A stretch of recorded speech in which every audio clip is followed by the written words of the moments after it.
As we start every show out, big sales, Super Bowl week.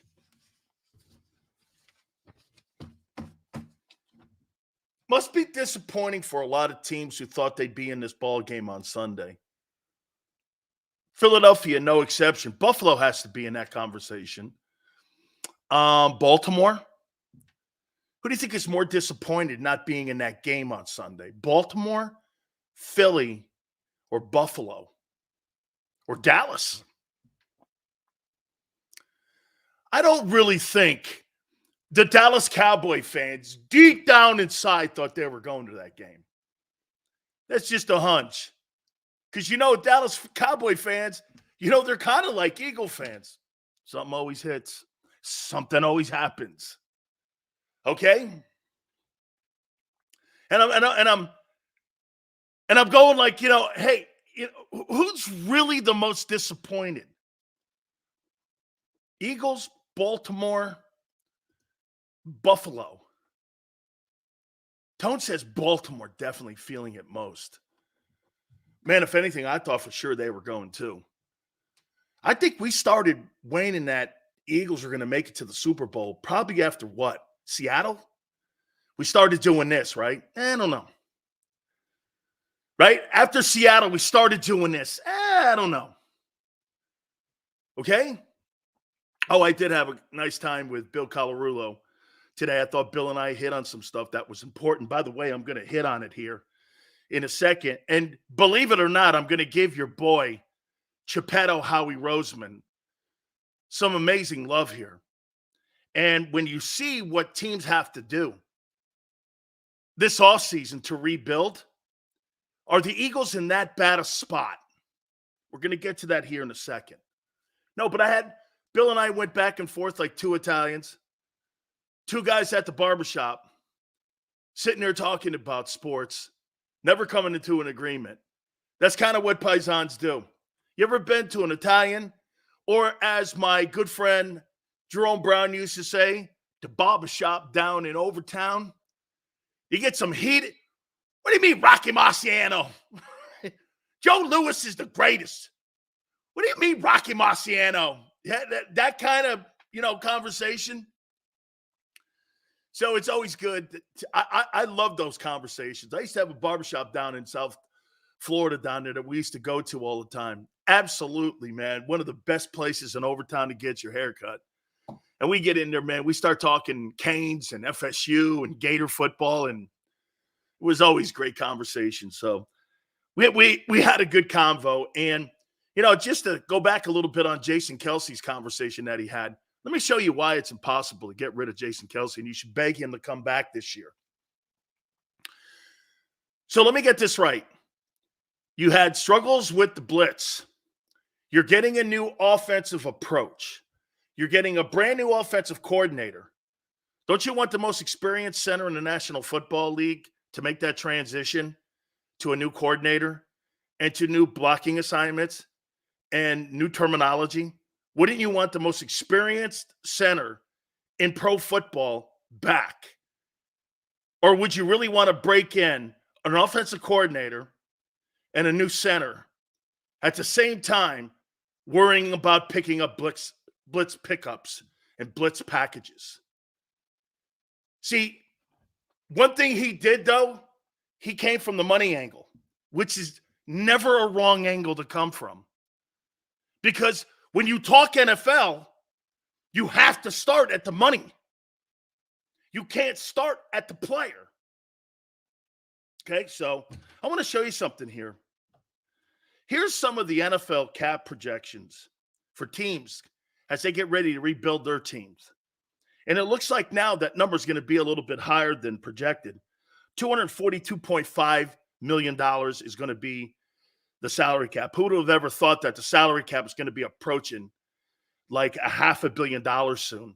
You're here at $250 million almost when it comes to the salary cap. That's incredibly great for the league, for the players.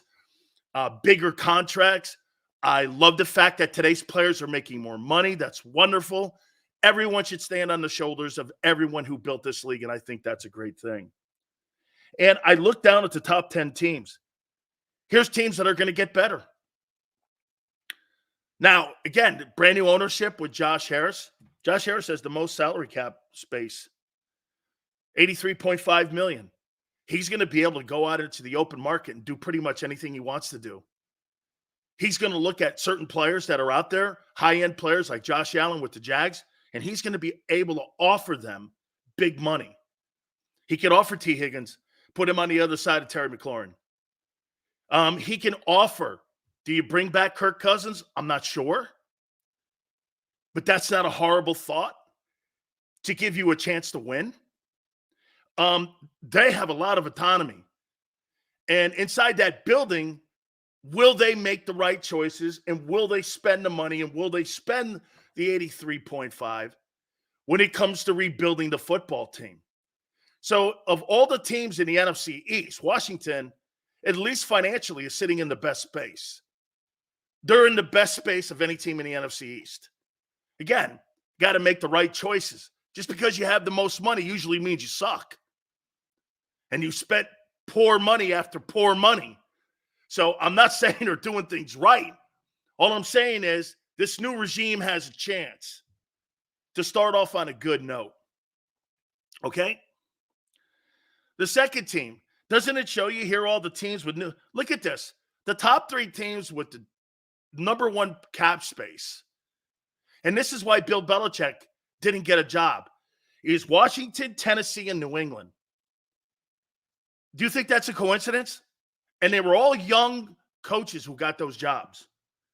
Tennessee's at 73.9, and New England's at 69.8. What does that tell you?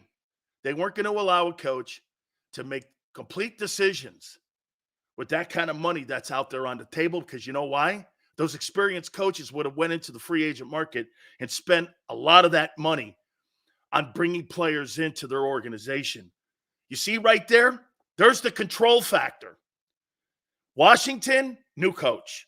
Tennessee, new coach. New England, new coach. Shit, Houston's fourth. They're in a great place. But Nick Caserio runs the draft. Think about that. 1 year removed from being hired, DeMeco Ryans. And the other three have brand new young head coaches who don't have any control over the roster whatsoever. The organization does. It's control from the top. That's why these big name guys like Vrabel and Belichick and Carroll didn't get jobs. So this is not just a Philadelphia Eagle deal that Howie runs the room. This has now become infected all over the league that front offices think they can win Super Bowls from their desk. Case in point. Check it out here. You either have a brand new coach or a first-year coach in the top five. Shane Steichen, Indianapolis is fifth, 66-3. Shit, Chris Ballard's going to run the draft, and he's going to keep an eye on Jim Irsay's money. I think Indianapolis is in a good place. I think Tennessee might be. We'll see who they get at quarterback, but definitely Houston and Indianapolis are in a great place. They had a winning record, and they got a lot of cap space, 66-3, 65-6. This is really good. You're looking at teams that are going to be viable and moving forward. This is how you look at who's going to be good this coming 24 season, who's got the cap space and who wins with the cap space. This usually means good drafting and good coaching. Do you understand what I'm saying here? Is this too above your head? Because some of this is a little bit kind of in the weeds a little bit here. This is going to tell you and give you an idea on who's going to be good this coming season if they make the right moves. I'm not calling you guys stupid, but some of this stuff, I get lost in it sometimes. Okay? I think the Houston Texans, of any team in the top 10, in my opinion, I think they got the brightest future of any team in the league right now. Look at Detroit. Now, Detroit, that number is going to change because they got to make a decision on Jared Goff. How much are you going to pay him? I mean, how much are you going to give Jared Goff? Are you going to give him a $40 million contract over 3 years per? Probably. Arizona's at 44-8. What are they going to do? By the way, we're going to talk about Arizona here, how it impacts the Eagles here in a second. We're going to get to the topics. Then you got the Rams at 43-3. First time I've seen the Rams in this list. And I'll tell you what, Sean McVay and all those guys that work in that front office, I mean, they got really good people. Les Snead, those guys are good folks on moving money around and signing people. I think the Rams are trending up. Kevin Demoff, Les Snead, those are good people that ended up winning a Super Bowl a few years ago. I want to make a point to you on something about your quarterback. By the way, your quarterback and his cap hits are exceptional. And really, Jalen's money is not an impact, I don't think, when it comes to building your team.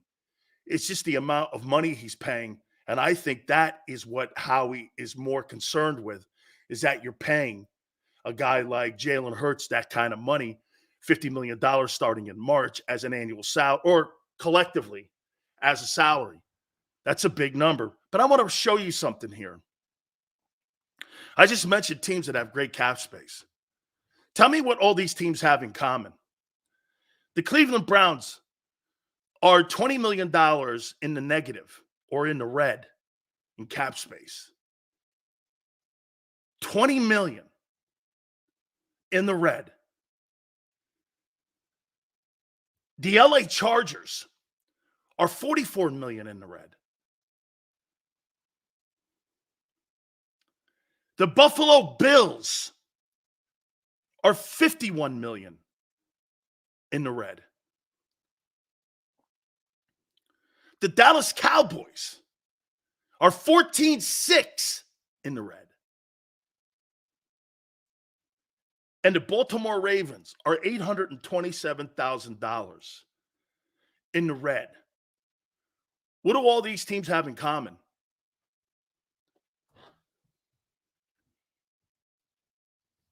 What do all those teams have in common? Cleveland, the Chargers, Buffalo, the Cowboys, and Baltimore. What do they all have in common? And they're all in the red in their salary cap. They have no money to spend. That means players are getting cut. That means high-end guys are going to have to be moved. That's right. The quarterback's money affected them to a point where you have to lose quality players.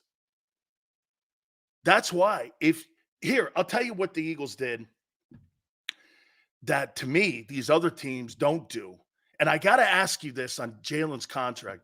Do you think they really did a solid to Hurts by giving him that contract? Or did they give that contract because they were looking more at the ability to have the latitude to move the cap around, giving him the money up front? Now, look, you give $50 million to anybody. I saw that, Hollywood. We're going to talk about that a little later in the program. Do you think they did that? Because it's a team-friendly deal. I think, what is it now? He's got 4 years and they can opt out of it or something like that? Or is it 3 years that they can opt out of that contract and they can get out of it? So they decided to give him the money up front. Was that strategically done for them? It was. And I think the payoff for the clutch people in Nicole was that they gave him the no trade so that he can control his own destiny. You have to have trade-offs in something like that because these other teams aren't buying into their quarterback. I mean, when you're $44 million in a hole and in the red, and you just gave Justin Herbert that money, and Justin Herbert's money has affected your cap almost to $50 million on a $240 million cap. Players have to be cut. Are you going to bring Bosa back? Who's not coming back? Mike Williams? Jesus criminy. You just gave a quarterback all that money. Now you got to start taking pieces away because you didn't really buy into giving him a lot of money up front, or the money you did up front, which you didn't structure the cap hits. You got to give it to the Eagles here because they went like this. Hey, you could either pay for the cap hits at the end or at the beginning. What do you want to do? And you don't have to pay for it at all if you give the kid a lot of money. I really looked at it that this was strategically done by them in a way that there was no doubt about it, that the Philadelphia Eagles did a great job at looking at it both ways. Let's give them the money. Hey, man, let's give them the money. Let's give a lot more money and maybe some more money up front where it's not going to assassinate us like the rest of these clubs are. I thought the Chargers were going to go forward. No way. You got to take some great players off your football team. Remember, bums don't make money in the NFL. The great players do. You're going to lose Joey Bosa.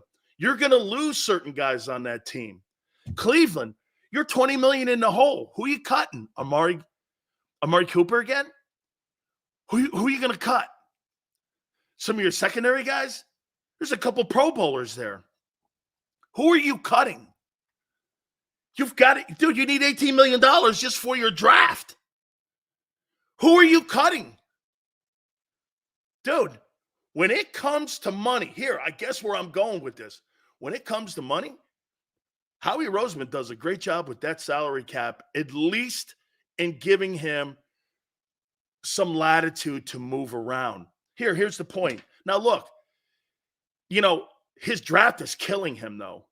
If Howie hit on half of the draft picks on a higher rate, he'd have the best balance of cap space and wins of any general manager in the league. Here, Washington has the most in the East at 83.5. The Giants are second at 26.8, and they're probably going to get more because Barkley's not coming back. And the Eagles are at 20.8 right now when it comes to salary cap. Okay? 18 of that is going to be allocated towards your draft. So you get $2.5 million probably for the upcoming draft. Now, renegotiating is going to go on, obviously. You're probably going to go into free agency with some type of space of $30 million. Okay? Something in there, or $25 million, which means you're not going to have a lot of movement. But the quarterback is not – the quarterback's not killing you like these other teams. Jalen Hurts' contract has no impact on this at all. I thought kind of it did.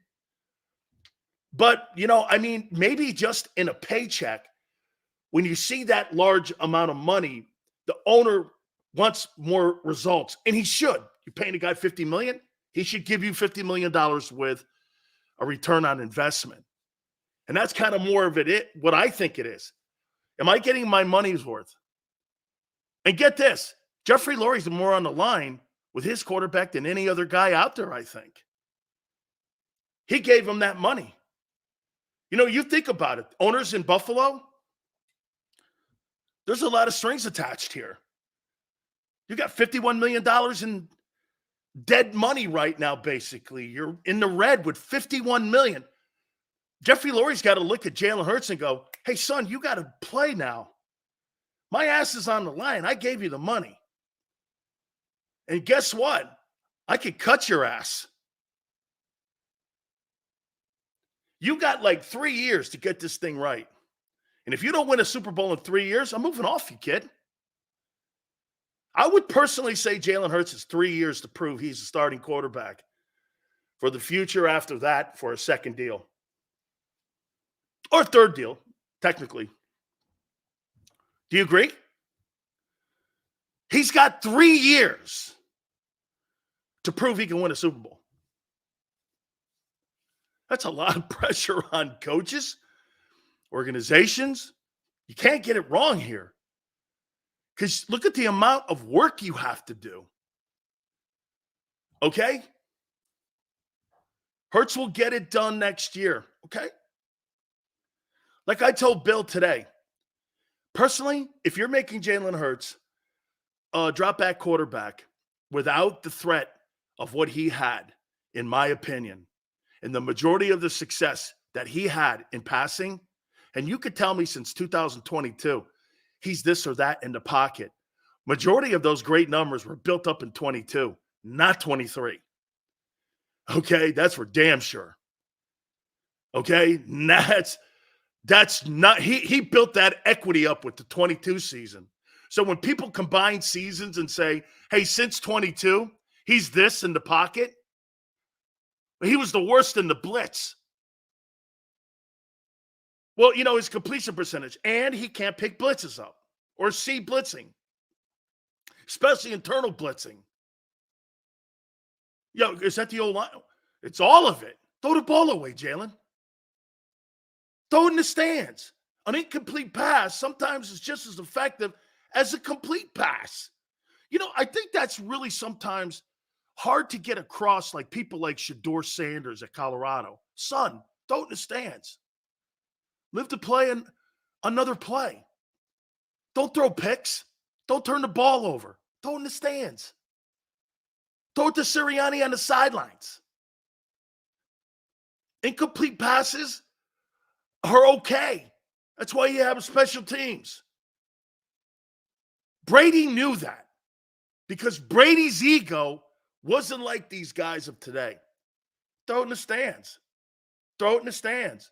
Throw it in the stands. Check down, check down, check down, check down.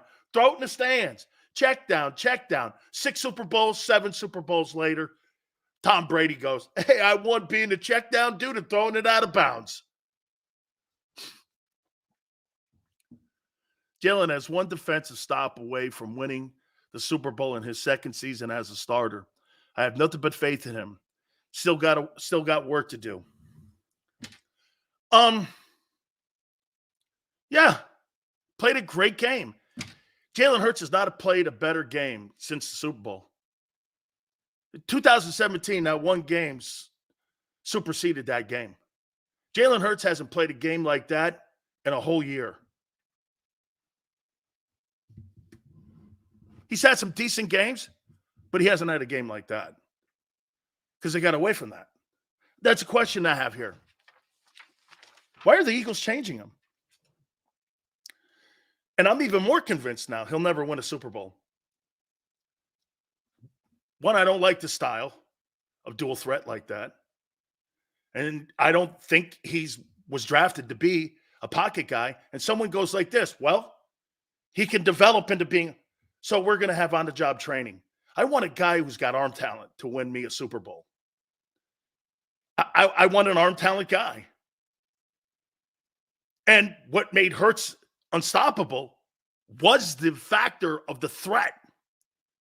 As I told you, I feared Jalen Hurts more than any quarterback last year in the league outside of Mahomes because he had that aspect of dual threat. When that guy, I'm telling you, it was never, hey, some of the best passes I saw him make, like in the Chicago game in 22 when he got injured, and he threw that ball over the guy's shoulder right in the breadbasket. I was like this. That's a great pass. I even think that was an incompleted pass. But he is getting better. He's still a couple of years away from being a prolific passer. That's for dang sure. Prolific, I don't know if he'll ever get to prolific. Could he get to really good? Okay. He's going to have high turnovers this year. The less you run the ball, the more turnovers he will have. That's a prediction. It's not a fact. You guys are all under the assumption he's going to have less. I don't know why you would think that because you don't know, and I don't, because we've seen 3 different Jalen Hurtses. It's not a fair assessment that he's going to get better. And it's not a fair assessment he's going to get worse. So what does that tell you? We're still in a wait and see on this guy. When I look at Mahomes or I look at guys like Burrow and I see the talent that they have and they're starting to do it consistently, let me show you something here about Jimmy. Let me show you something here about Brock Purdy. I know most of you in here think that that Jalen Hurts is better than Brock Purdy. Brock Purdy enters the Super Bowl 4-1 in the postseason, 2 NFC championship games, 1 title, and now he's in the Super Bowl. And only his, 25th start, 24th start? I mean, what are we going here? What are we talking about? Look at the talent he has. I know. As we mentioned yesterday, look at the talent Hurts has. You can't make that comparison any longer. Garoppolo is in a place now where, get this, and plus he's got a great play caller. You have to be determined. Let's do that. Okay? I'm just saying, he's 4-1. Brock Purdy's 4-1 in the playoffs. But because you don't like the guy because he was the last player taken in the draft, and you think your guy's better, well, I'll tell you what, in his first 2 years versus Hurts' first 2 years, I don't believe there's a comparison.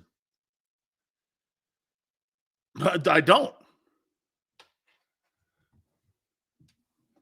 Brock Purdy is further along than Hurts was, even after his MVP-type season. He's 4-1. He's 4-1. His resume can't be disputed.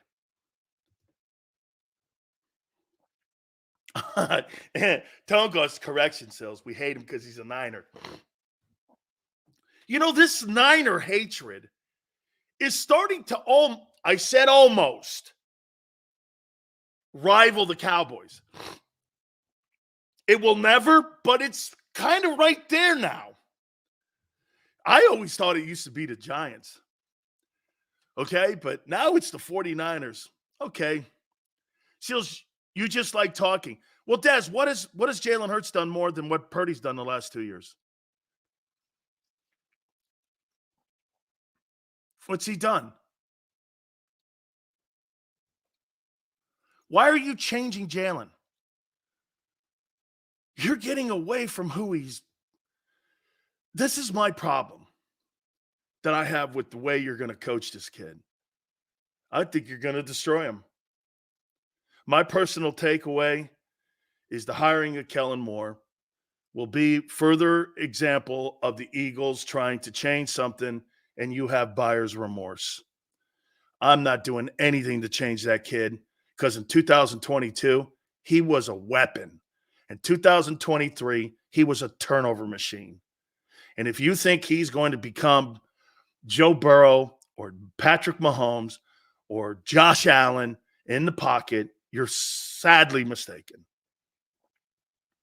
Yeah, Josh Allen needs to run to make himself effective. And they're not doing anything up there to stop him. Why are you changing him? Did you not like what you saw? How could you go from that to what you went to in 23? Make sense of it for me. Hey, how about this? Just make sense of it. Well, Jalen, I want you to throw the ball 140 more times or 120 more times, making harder throws with no backs that can block and a coordinator that has no experience. How did you go there from 22 to that? Because you thought Jalen would have this massive leap still because it was the intangible of the player? Well, the intangible of the player and the coach couldn't overcome the shitty results and the shitty circumstances on the team. The more I get away from 23 season, the more I believe he was hurt all year, but it wasn't being reported. You know, Tone, I don't believe that. Now, I think he was hurt early in the year, but I saw him running around at that Pro Bowl thing, and I don't know. I don't know. Maybe, hey, I'm not. Hey, anytime a player's injured, I'm not going to sit here and go, but I don't know. He was never on the IR, but just a few times. So I don't know. Okay, I'm not going to sit here and put conjecture on that the guy was banged up. I think it was a fundamental decision to throw the ball more and throw harder plays. Dude, there were so many examples. If you go back and watch his execution, that he made the harder throw and he was told where to throw the ball. Jalen Hurts is being told where to throw the ball. They're coaching him like a college coach would coach him, not a pro coach. I know you're not making excuses, Tone. I get it. No, I get it. He's going like, still, I'm trying to find what you're asking here. Why are they changing him? It just doesn't make sense. You have this very gifted player and Jalen Hurts. You have this super gifted player in this kid. And it's like this. It's such an ego boost for these guys to try to expand his game. Tone said that yesterday. They want to, Jalen should be expanding his game. Okay? Debo Samuel says 49ers-Eagles isn't a rivalry. I consider rivalries close games. Debo likes talking. Hey, you want to hear a stat about Debo? But Debo Samuel's not on the field for the Niners. They lose 30%. They lose 70% of their ball games. How's that for you? I mean, okay. I mean, let me put it out here to you here. For them to get away from 22, and when you're the hiring of Kellen Moore is not an RPO, dude, he's not really an RPO guy because he's never coached a guy like that. That's not an RPO guy. Justin Herbert wasn't really an RPO guy. Now he's not going to be coaching another RPO guy. They don't want him to be an RPO. And I heard something. Did I hear it with you guys, Tone, with you and Rob? You guys are saying that the offensive line, is it overrated? No. Taking the RPOs out of the offensive line hurt them too. Think about it. When you got a run-pass option, okay? I saw that throw. Thank you. When you got a run-pass option and you're a linebacker, you're froze. Are they going to run it? Are they going to pass it? You're froze. When you see a guy drop back, you're back in your coverage. You're not going to make a frozen step. Or you're not going to make a false step. Which means you're not going to be playing from behind. Which means what when you're in a pass rush situation? Dude, it's third and long. They're not running RPOs. Pin in our ears. Going. No back second block. Blitz a guy. Can't pick it up. Quarterback struggles seeing it. Makes everyone look like shit.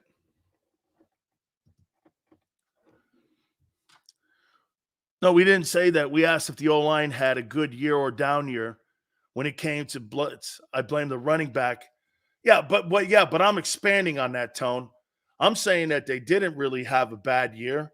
They had a year where they were adjusting because of the lack of the approach when it came to not having the RPOs in the offensive game set, and it hurt them too. Remember something. Like I said, when you give the element of surprise away, what does the RPO do? You don't know what he's going to do. You took the element of surprise away from Jalen Hurts this year. Did it 22? How about this one? Didn't it in 22, everyone looked like they were playing a step slower than Jalen Hurts? And everyone at 23 looked like they were playing a step ahead of Jalen Hurts. Why do you think that is? I'll do a friendly wager for 100 super chat that Jalen finishes number 3 in voting next year. Dez. Okay. I'll take it. Jalen Hurts may have a decent year. Yeah, I think you're wagering. I'm not going to hold you to it. Here's why. Unless Jalen Hurts can play corner, you're not going to win a lot of games. And people that don't win a lot of games don't win MVPs. You're also assuming then that Jalen will be in the top 3 because why? You're 14-2 or 14-3? You think you got a 14-3 defense? Unless he can play corner or safety or linebacker, he ain't finishing no top 3. I don't give a shit what kind of numbers he puts up. If he puts up numbers and you're a 7-win team, he ain't going to finish in the top 20. So this is a team sport, dude. MVPs don't finish with under 500 records in the top 3. Okay? Name me one.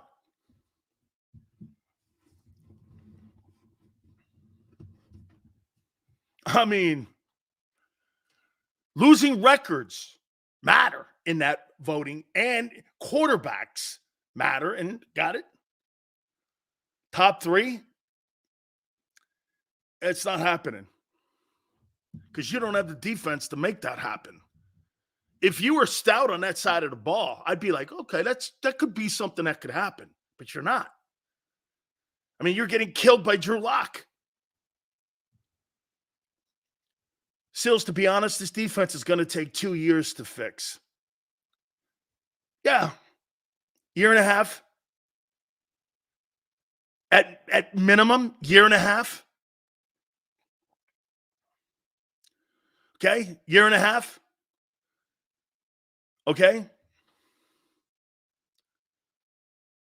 Let's see here. Last 4 games, 2-2 with no major points difference. Check it out. I don't know what that means. I want to see Jalen 2022. Teresa, me too. Dude, Teresa, excuse me. Let me say this to you, Teresa. You put Jalen Hurts 2022 and you keep fundamentally expanding his game off that 22 season, he could be better than Lamar Jackson. And you know what they're trying to do in Baltimore? They're expanding Lamar Jackson's game so that he could play, as Tone and I were talking yesterday, like a 10, 15-year career. Fantastic. But when he gets into the playoffs, he's not relying on the things that make him great. He's not a pocket passer. When Lamar Jackson has to throw the ball 47 times, he'll never win a playoff game. That's not who he is. Okay? I hope we get Van Keinkel, linebacker from Miami. He's great. Okay, Dirty D, we're going to talk more about that here in a minute. Think about this for a second. I'm going to use Jalen Hurts and Lamar Jackson in the same conversation. Watch this. When you ask a quarterback to throw the ball more, that skill set is dual threat. What are you going to get? Turnovers? Not a very good completion percentage? And you take the element of surprise away. That applied to the postseason for Lamar and Jalen's season. They're the same guy. Lamar Jackson had the same results in the postseason AFC title game as Jalen Hurts had all year. Did he not? 47 attempts. It was over. When I saw that number climbing up towards 35, I was like this. He's not winning. They're not winning. That's not who that guy is. You're getting away from being the guy that got him that MVP award during the season. It's like they're rushing him in passing. Did they not? They panicked. The problem with Hurts was they were trying to do this shit on the fly all year. And I think teams were confused. Where is 22? By the time 11 game came, they went like this. Okay. He's not running, and he's going to one guy. It was clockwork. Lions didn't have a great defense this year and finished 3 seed. Eagles can build that type of D this year. Hey, Des. Okay, you're talking about a quarterback that in the last 6 years has thrown for 4,000 yards and a running game that did all kinds of things that were great. By the way, Aiden Hutchinson and their linebacker play, their secondary needs some work. There's no question. But their linebackers and their D front, not bad. I mean, it's not bad. Dude, you're losing. Hey, the Lions lost to the Niners. You lost to Seattle and Zach Wilson and Tyrod Taylor. It's one thing to lose to the Niners in the NFC title game. Come on, man. You couldn't stop a cold. Sills, follow me here. You say all the time, unique Jalen Hurts is. Yes. Is it fair to say that finding unique OC for Hurts would prove more difficult? Exceptional question. Most of the prime candidates that were available dealt with more drop back guys, not any unique, except for Cliff Kingsbury. That's the guy I wanted. Okay? But once again, the Eagles got in the way of hiring the right guy, from what I'm being told.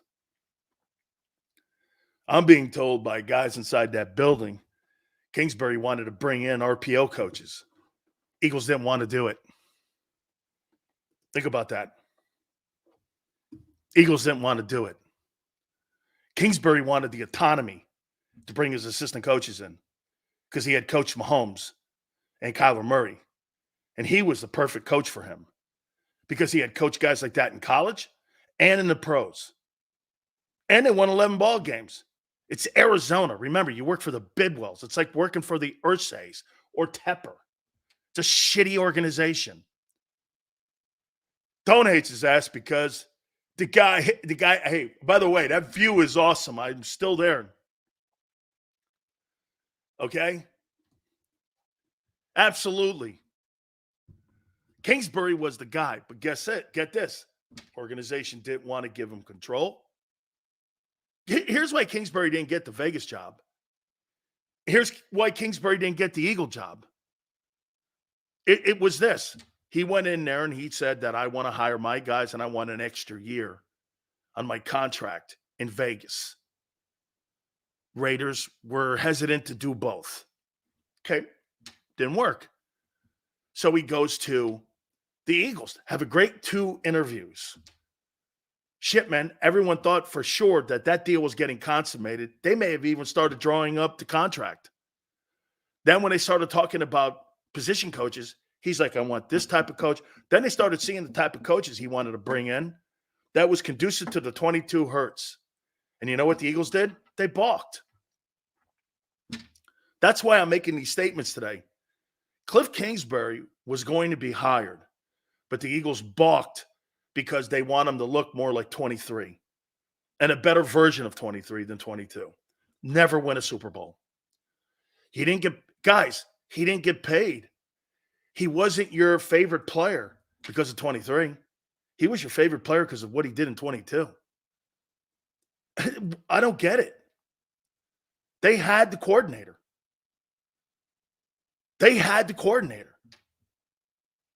But they didn't want to give the control. Once again, I'll say this as an opinion. You hired the wrong coach. 2 years in a row, and you think he's going to be a MVP candidate with a drop back OC. Might work. He might be unbelievable. I have to wait till September 6th in Brazil. Okay? Here's your organization getting in the way again. An organization.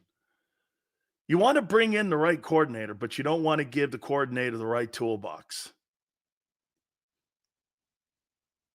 Because you want the control of the building. I mean,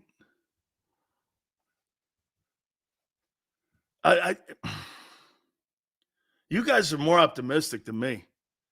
It's almost like these guys are power hungry and like control hungry and nothing to do with football. It's just got nothing to do with football. This is like, who has the bat and ball? And if you don't play my way, I'm going to take my bat and ball and no one plays. It's like really childish. It's not an organization that has the best interest of moving forward. It just doesn't make sense. What is the deal with the goofy front office? It's control, dude. Draft a dual threat quarterback and expect him to just be an arm. If you want an arm quarterback, draft one. Thank you. Dude, you drafted a dual threat quarterback. Now you want him to be an arm. He's not. He was benched in Alabama because of that. Hurts was a Southeastern Conference Player of the Year because he was a dual threat dude. That's totally the truth. Why are you doing this? You're messing this guy up almost as much as you messed up Wentz. Kingsbury was the guy. What does it tell me now that Cliff Kingsbury's being hired now as the offensive coordinator and Brian Johnson is now going to be working with the quarterbacks? What's that tell you? Washington's drafting a dual threat quarterback. Go and look at the draft, and what guy do you think, or are they making a trade for Justin Fields? It's either Justin Fields or a dual threat guy. Do you see that, right? Or no? Cliff Kingsbury's not going to coach a drop back guy. Jaden Daniels.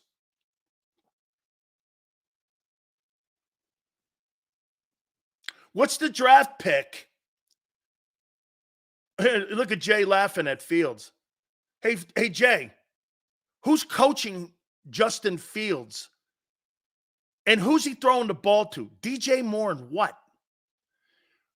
And Matt Eberflus is his coach? You're kidding, right? I don't know if Justin Fields sucks. He works hard. He's trying to get better. Name me a quarterback in the last 60 years that was an all-pro quarterback in Chicago. Rex Grossman? Who does Chicago develop? It's a graveyard of quarterbacks. Fields had no chance of succeeding in Chicago. Maybe with Cliff Kingsbury. And by the way, Cliff Kingsbury's going to be running the entire offense, and Dan Quinn's going to be running the defense. That's why that hire is great. I think it's either him. I like the Jaden Daniels. What pick does the Washington Commanders have this coming April? What's their pick? Because I think that's important. What's their pick? Because if it's a top 10 pick, I don't think Jaden Daniels is a top 10 dude. Oof, man, 2 or 3 for Jaden Daniels. Man, they got $83 million and they got the second pick in the draft. Shit, they could get better fast. They could get better fast. Would you rather go into the draft? Is there any guy in the draft that you think is better than Justin Fields? I don't think Caleb Williams is better. I don't think he's better. Put Fields on Pittsburgh or Atlanta and see him soar. I think if you put him with Kingsbury, dude, you got to put the coaches in the right place with the player. So why didn't you hire Cliff Kingsbury? You had him.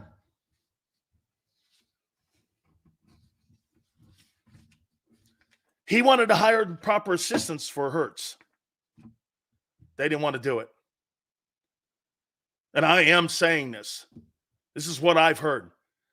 They had Cliff Kingsbury in a contract, had him in a 3-year contract to become the offensive coordinator of Philadelphia Eagles. Had 2 meetings with him. One with over the internet, and they did a video interview, and then they had an in-face interview, and everything was going great until they started talking to assistant coaches. And all of a sudden, that's when it started balking. He says, well, you got to – and get this, you don't have to tell anybody what your approach with Hurts is. All you have to show – don't you guys get it? The assistant coaches show you the direction of how you're going to run your defense and your offense by who you hire. Greg Roman was hired for what? To help Justin Fields or to help Justin Herbert more in open space and maybe in some design run plays. The play caller's Jim Harbaugh.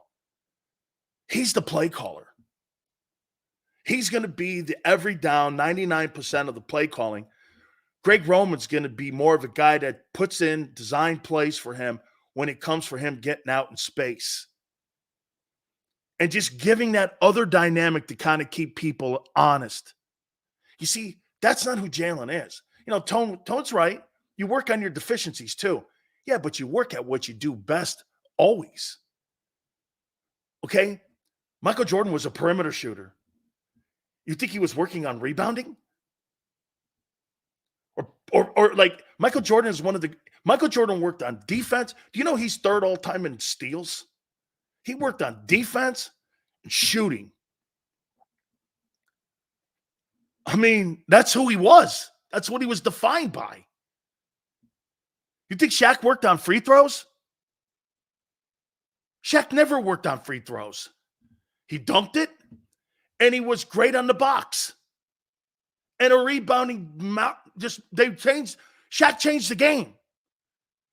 Offensive 3-second rules because of O'Neal. I mean, Shaq and Wilt changed the way the space in the box is. That's much of an impact O'Neal had. Just not to go off the reservation that much, but the top of the key where you guys make free throws? Do you know why it's circled? Does anybody know why it's circled? You have any idea? Because back in the day, Wilt used to take a running leap and lay it in like this. And he couldn't shoot free throws. So Wilt would take a running start, leap, and drop it in the bucket. NBA said, I'm not going to do that. So they circled it, stopping guys from doing that. Wilt changed the free throw line. Wilt changed the box. That's called changing the game. When you got guys like that. All right, let's move on here.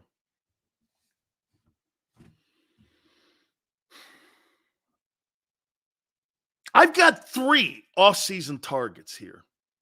I want to hear what you say on this.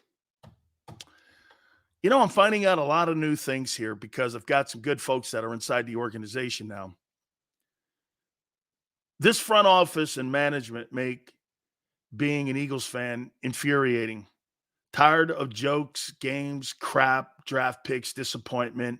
It's beyond BS. Q. And you had Kingsbury, and you wouldn't let him hire his people.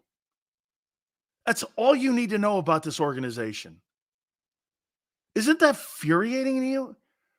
Doesn't that frustrate you? And get this, I don't care the guy's a dick. I care he's good. Too much emotion runs in the hiring practices in your building. And control. I don't want him because he's a Cowboy. That's dumb. You weaken your opponent. You hire a good guy. Gives a shit. Nobody's loyal to anybody in this business. Man, sometimes when you guys talk like that, I'm like, really? You care that much about that shit?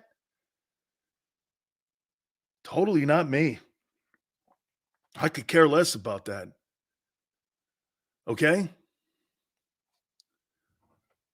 I mean, wanted to hire his own assistants, and the Philadelphia Eagles said no. Nick Sirianni never hired any assistant coaches in his entire tenure as head coach of the Philadelphia Eagles. He's never hired a coach. Don't ever tell me that again, that he's hired a coach. He's never. And he's never fired a coach. He didn't have anything to do with the Desai demotion. He had nothing to do with it. He was told what to do. He's a complete puppet. I was on with Bill. Bill loves the guy. I don't think the guy, by the way, nothing personal. I don't know him from a can of paint. I could give a shit about him. Okay? Seriously, personally, I don't care. I'm just telling you, that's not a coach. And don't compare him to a guy who, get this, the difference between, if you guys want to compare Nick Sirianni to Mike Tomlin and to John Harbaugh, here's the stark difference between those two. Mike Tomlin has complete control of his coaching staff. And John Harbaugh does too. Nick doesn't. That's all you need to know. How can you be a CEO when you have no duties? You guys call Nick Sirianni a CEO when he has no duties.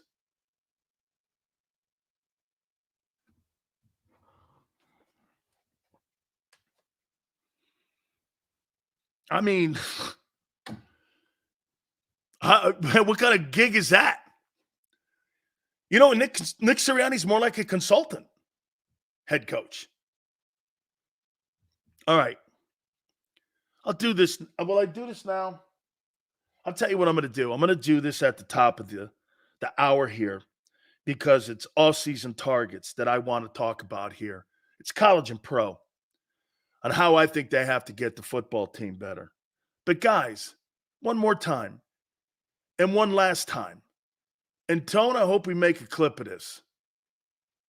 The Philadelphia Eagles had Cliff Kingsbury signed almost to a contract to become the new offensive coordinator for Jalen Hurts. Kingsbury wanted to hire his assistant coaches, and the front office balked on it. Once again, you hired Kellen Moore to make him look like 2023, a better version, instead of the MVP year. My opinion, you're getting further away from what makes that kid great. I don't see it. I think you're getting further away from his skill set. And you're going to develop him into a passer. Good luck. Good luck. Wake me up when it happens. Well, Sills, last 2 years, 22, built a lot of that equity up. Not 23. And those massive turnovers. Being told where to go to the ball, with the ball. You're right. If he doesn't have A.J. Brown out there, he ain't finding anybody. You take his biggest bullet away from him in his gun to strike fear. Jalen Hurts is not striking fear in anybody with his arm. He's striking fear with his ability as a unique ball player. He's not unique anymore. Well, they're making him not unique anymore. Were you threatened with Hurts at all in the perimeter at all this year? Shit, every game at 22 that he played, this guy threw for over 300 yards in the Super Bowl and had almost 90 yards rushing. That 90 yards rushing is more valuable than the 300 yards passing because it creates open space and lanes because linebackers are frozen. Don't you understand one thing? When you watch the way the linebackers played in the NFC Championship game with the Niners, they were frozen in ice. This last regular season game, they ran to the football like their hair was on fire. Why? Because the threat wasn't there any longer. The threat wasn't there. They've taken the threat away. It's not that hard to say. By the way, your offensive line struggled. Oh, well, they're not going to run the ball. And they got away from running the ball. We're going to pin our ears back and blitz. Got to him. I had no answers. And you had a guy in Rashad Penny that was on the roster for no reason. I mean, dude, you should have fired Rashad Penny. Hired a guy who has no ability at running a ball but can blow. Dude, I would have rather you've done this. Fired Rashad Penny and signed another guard and lined a guard up back there as a running back. Or lined a tight end up to block for blitzes. Anybody that could pick it up. Dude, your backup tight end is useless. He's useless. But you're going to throw the ball more. Okay. We're going to do some off-season targets here in a second. By the way, my friend Tone will join us at 3:30. Jason Cole will join us. We'll talk Super Bowl Sunday, get his thoughts on some of the moves. Hit the like button. Keep it here on the National Football Show.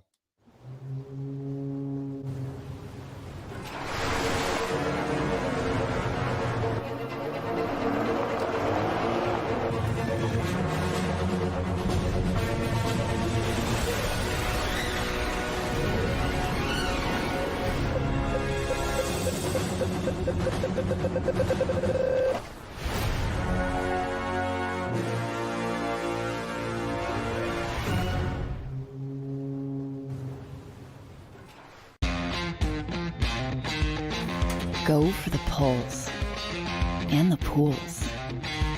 Go for the oohs and the ahs. Go for the bubbles and the bubbly. Go for the story and the stories. Go for the win. Go to Ocean Casino Resort. Book your trip at theoceanac.com.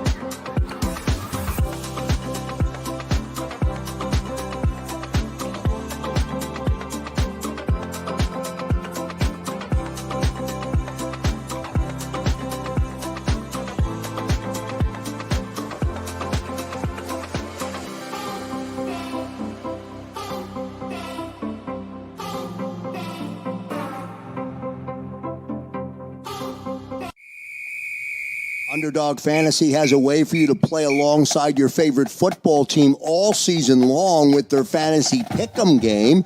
You pick between 2 to 5 players, select whether they'll go higher or lower on one of their stats, then do what you usually do on a Sunday, watch the games. You can win up to 20 times your money in a single game by going 5 for 5. It's a fantasy game, and the Sports Betting Show wants you to get involved. Go to UnderdogFantasy.com. When you sign up, use the promo code WIN, and Underdog will double your first deposit up to $100. That's UnderdogFantasy.com. Use the promo code WIN. Go for the win. Go to Ocean Casino Resort. Book your trip at theoceanac.com. EAGLES, Eagles.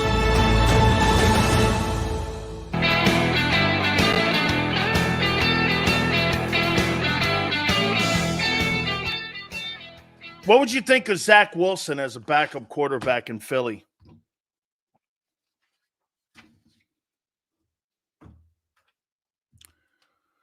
What would you think of having him as a backup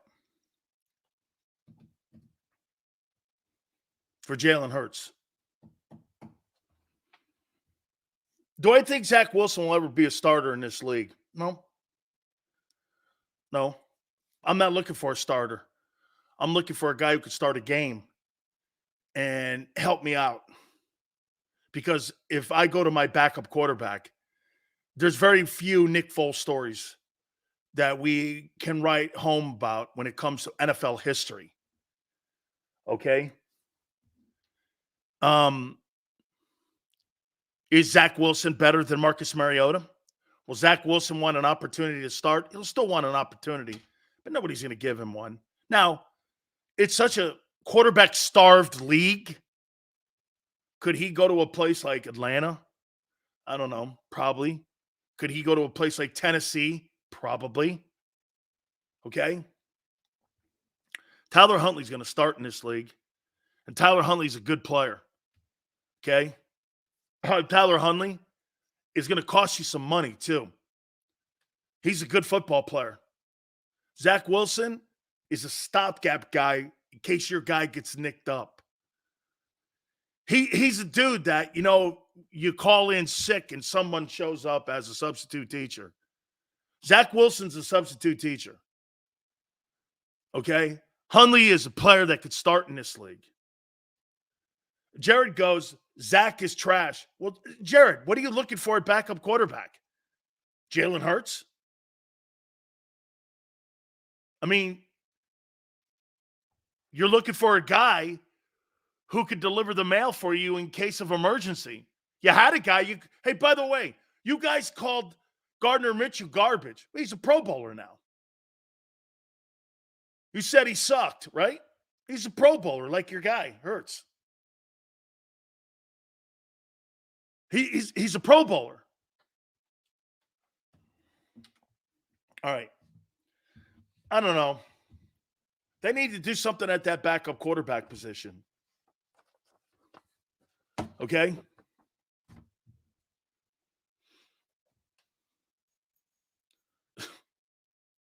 Hey, please tell me. Wait a minute. Did any, not that I will ever sit around and cover the NBA trading deadline because, again, NBA talk, especially when it comes, I hate to do this to you, Tone, to the Sixers. And, well, we'll just wait till next year. Trust the process. That thing will forever be a shit show till that guy sells the team. Is Embiid hurt again? Yep. I don't know what to tell you, man. How many years are you guys going to go through this? Hey, make sure you build that new arena for him, too.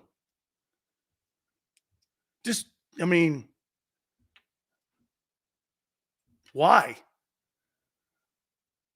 Embiid's hurt. You never get out of the first round, and it's always something. Where are you going? I really like this team. Okay. Let me move on to something more interesting.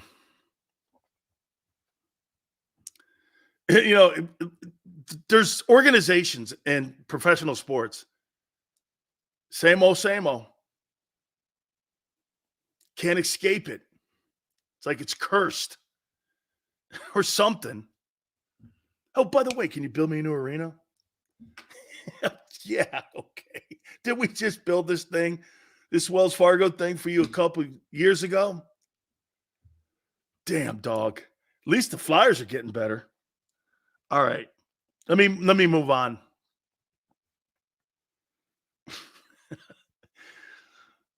Embiid's hurt again.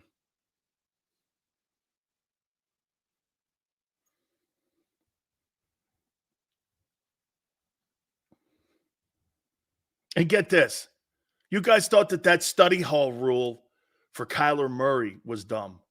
Remember that rule that they tried to put into the contract of Kyler Murray that he had to do studying for game plans and shit like that? How would you like to have an entire league that mandates you play 65 games for you to be eligible for any awards because these guys take nights off and don't want to play every night? That's embarrassing. That's an embarrassing indictment on your work ethic. It's totally, and I don't care if I sound like old man on the lawn, dude. Jordan didn't miss games unless he was injured. He played 81 games, 82 ball games every year. Every year. Guy was, he had a clause in his contract. It was called love of the game.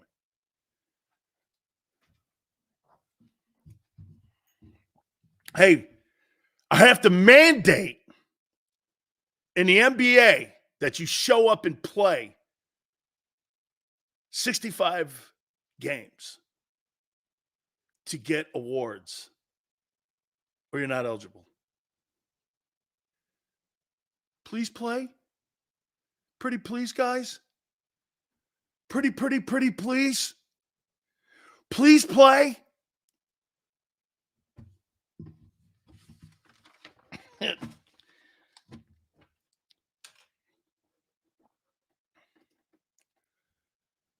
The rule is a joke, and you really sit back and dude, right, Tone? Dude, Joel Embiid's the best player in the NBA, hands down. I don't give a shit if he plays 5 games. Guy's the best player in the game. He's playing better this year than Giannis. The kid in Denver, he's playing. You got to play 65 games. And you're like, what's this rule mean? Yeah, there's a new rule that the league put in that players, because they were taking nights off and they didn't want to be in games, that they have to play 65% of the games to be eligible to play and win the MVP. Shit, at least Jalen was hurt when he missed his 2 games. These guys take nights off because they don't want to play. Hey, Sills, that's okay, man. You could take the Jags and the Lions game off. I'm not taking any game off.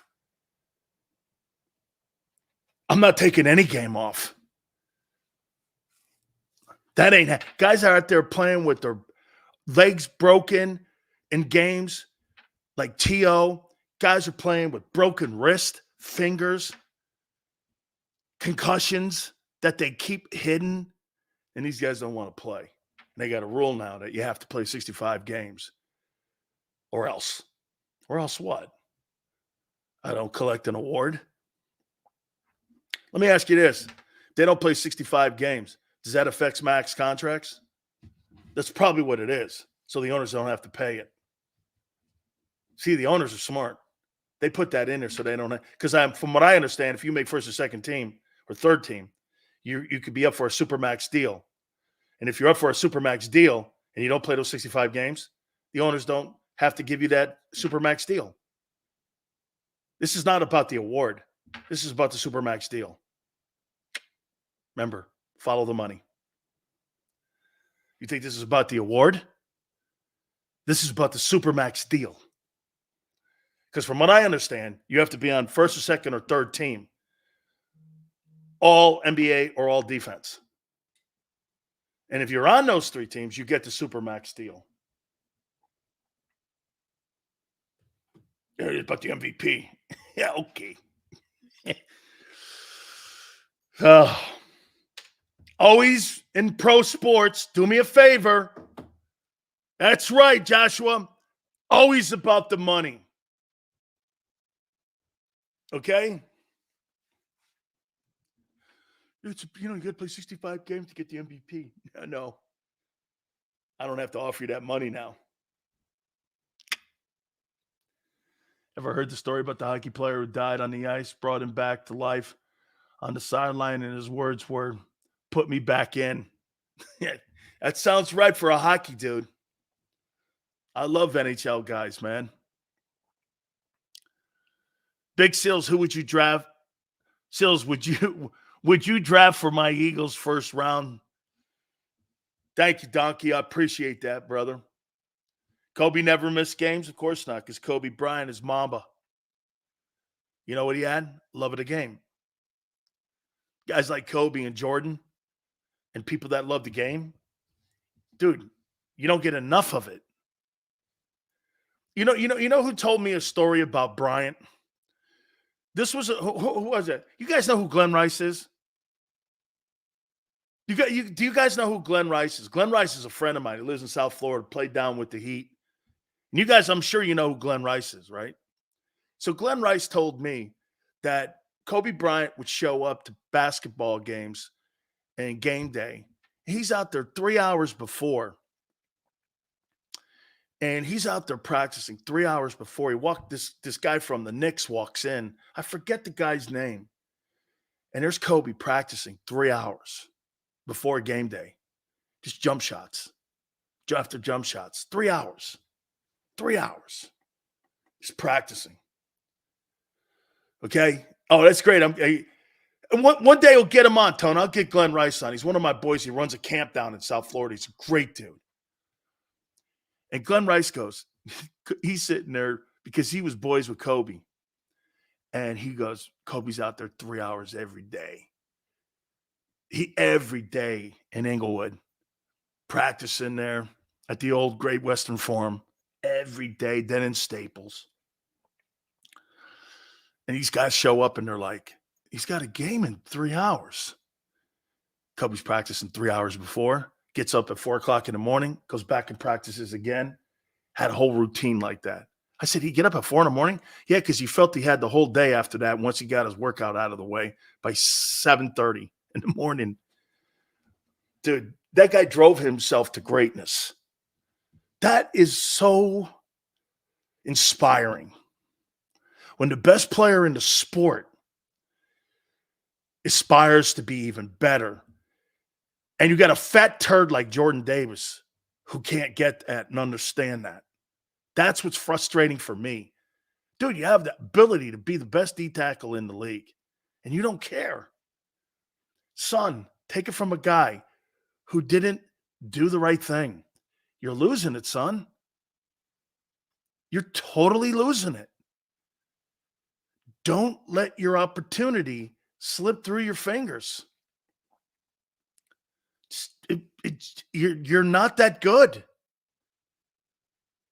You know, you can't keep relying, Jordan Davis, on the fact that you have ability and untapped ability, because eventually what fans and people are going to start doing is going, he don't want it.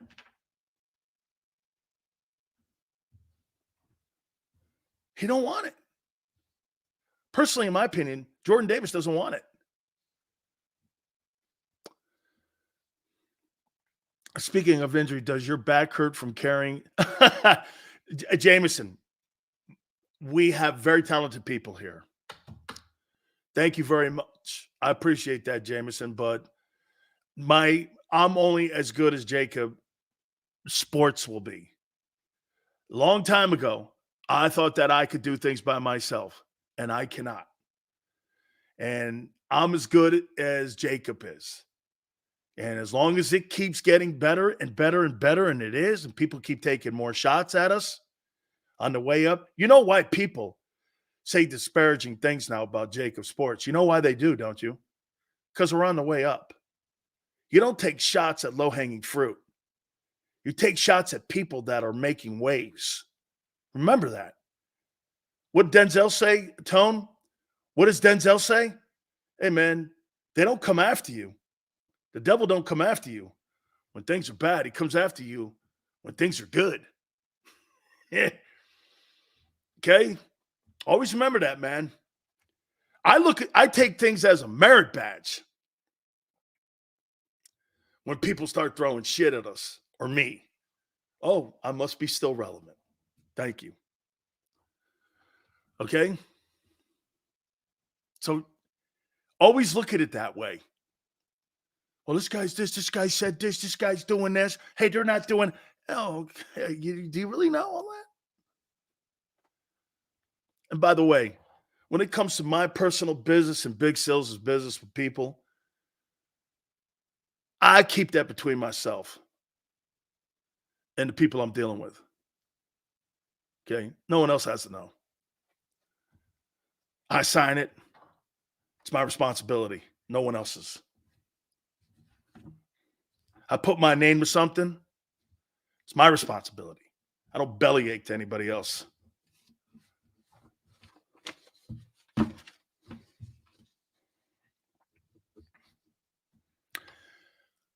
I want to do this here. And these are targets that I have, these off-season targets. Okay? For the Eagles.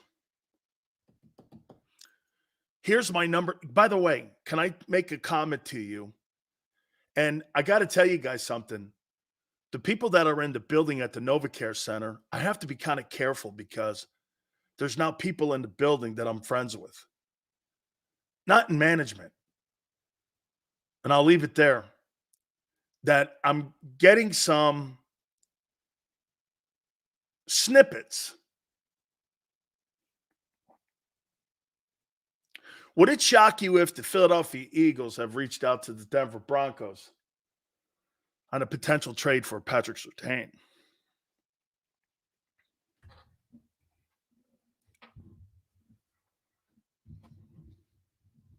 They did in November. That's documented now.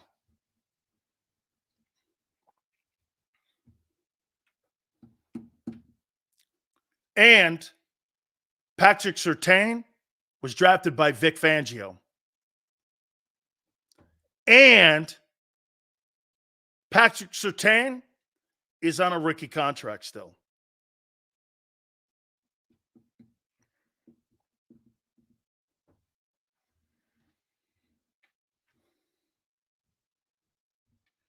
Would I target him as my number one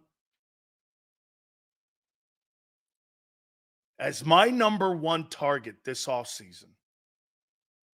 He would be my number one target. Can I make a trade for him?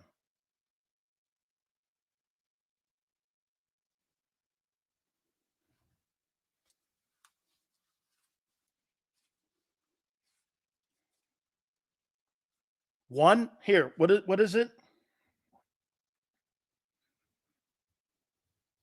He's on a rookie deal. It would have to be multiple years. 1, 2 2s, and a 3. Broncos want 1 1s and a 3 and a 4.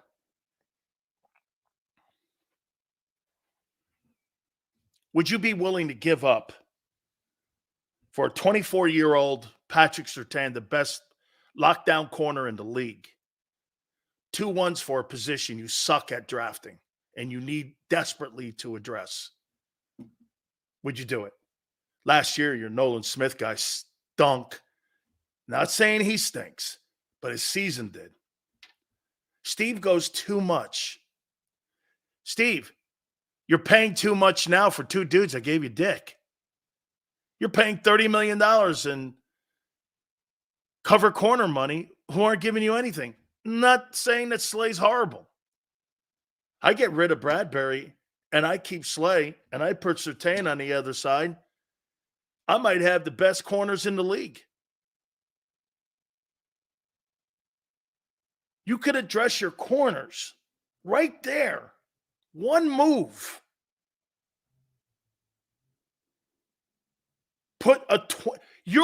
There's not a dude that's coming out in the draft better than this guy at the corner position, nor do I think there's a guy coming out in the draft that's better than this guy in the next 10 years. What's your problem? You'd rather have Nate Wiggins or Kool-Aid over Patrick Surtain.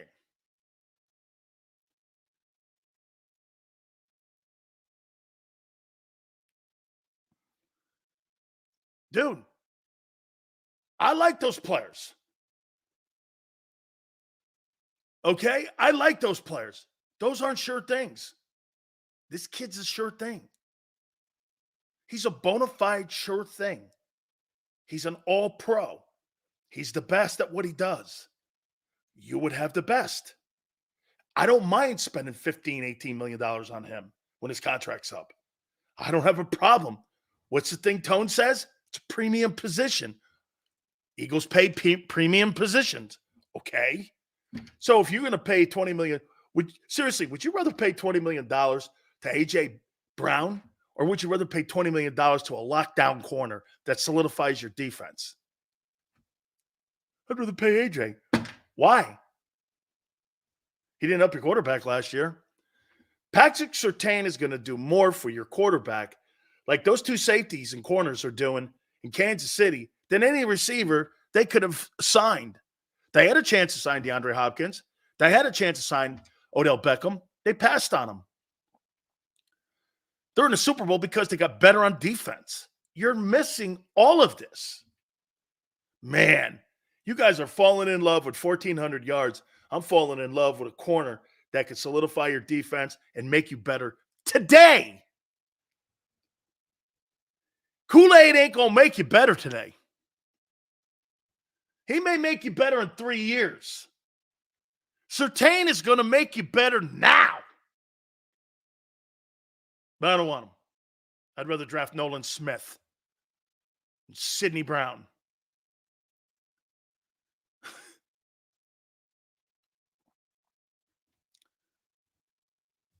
Dude, with Patrick Surtain back there, Reed Blankenship doesn't look horrible.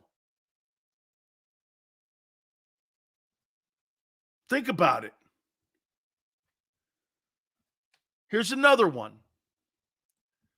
This is unlikely. Arizona's moving off of Budda Baker.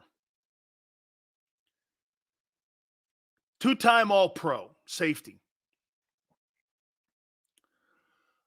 I saw what Jesse Bates got in Atlanta. That's gonna be kind of in the ballpark. If I'm not mistaken, I think Budda Baker, 28. Now, by the way, the one thing that is reasoning why Denver is going to move it, this is what we're being told. They're going to cut Russell Wilson after June 1st in Denver. Budda Baker for third round 25. Who are you talking about? Look at this guy, Steve. He thinks you're going to get Budda Baker for a third rounder in 2025, and you're going to pay him, what, $5 million? He's an $18 million a year guy. Hey, let me trade Kenny Gainwell for Budda Baker.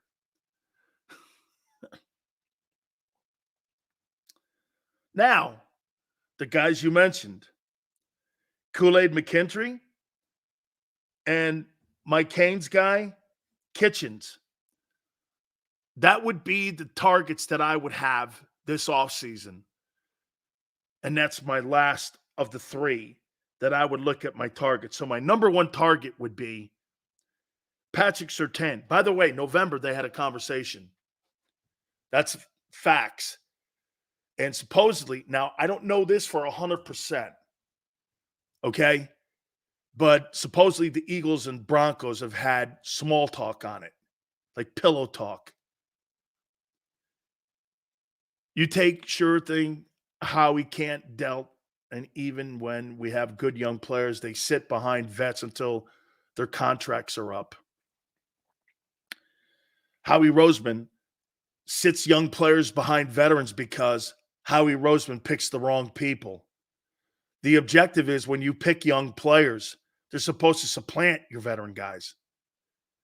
Like Jordan Davis and Jalen Carter are supposed to be the starters next year, not Milton Williams and Fletcher Cox. And if that's not the case, you got a problem. That's why Nakobe Dean is going to get the starting job. I think the Eagles should go after Surtain. You don't have a ton of money. He's on a rookie deal still. They're going to cut Russell Wilson. They're going to need draft picks.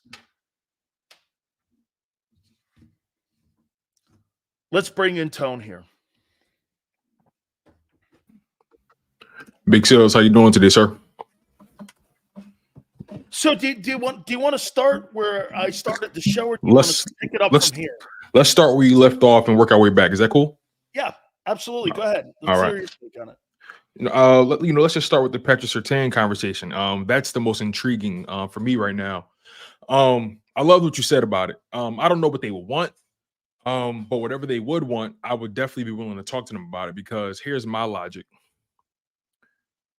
Every decision I make from this point forward has to have a direct impact on the Jalen Hurts contract window. That's my mindset. Not 5 years, not 6 years, not 10 years. That's my mindset. Whatever roster move you make has to have a direct impact on that window. And last time I checked, Jalen Hurts' contract, the 4-year extension, takes effect this year. And for the next 4 years or so, they're going to have him at a pretty friendly cap hit. We talked about that at the beginning of the show. Completely friendly cap hits. Right. And, obviously Patrick Surtain, although he's still on a rookie deal, his contract will come up soon, but that's not even the point. We'll get there when we get there. The year gives you the latitude to work it through the season to give him a deal. Right. And even then, we'll get there when we get there. The way I see it is in this window that you have with Jalen Hurts, which is, let's just say 4 years. I think it's 3 because you're not going to let him go into his final season. Okay, not knowing what's going to happen. That's even more to our point. I'm all for making a big move to bring in Patrick Surtain for all the reasons you mentioned. They can't draft corners. They have not shown you since the Lito Shepherd era that they have been able to draft a corner. It's just that simple. And newsflash, Howie Roseman didn't draft those guys either. That was Joe Banner, right? Yep. So again, keeping things and Andy. Yes. Again, keeping things in perspective. This is about the Jalen Hurts contract window.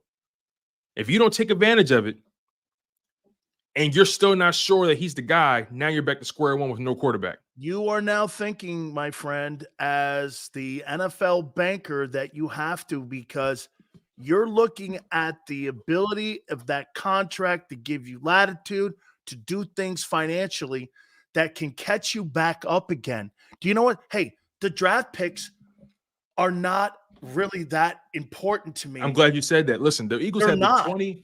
I believe the Eagles have the. It's the 19th fucking pick, dude. They have the 22nd overall pick. That's not. I'm giving that up.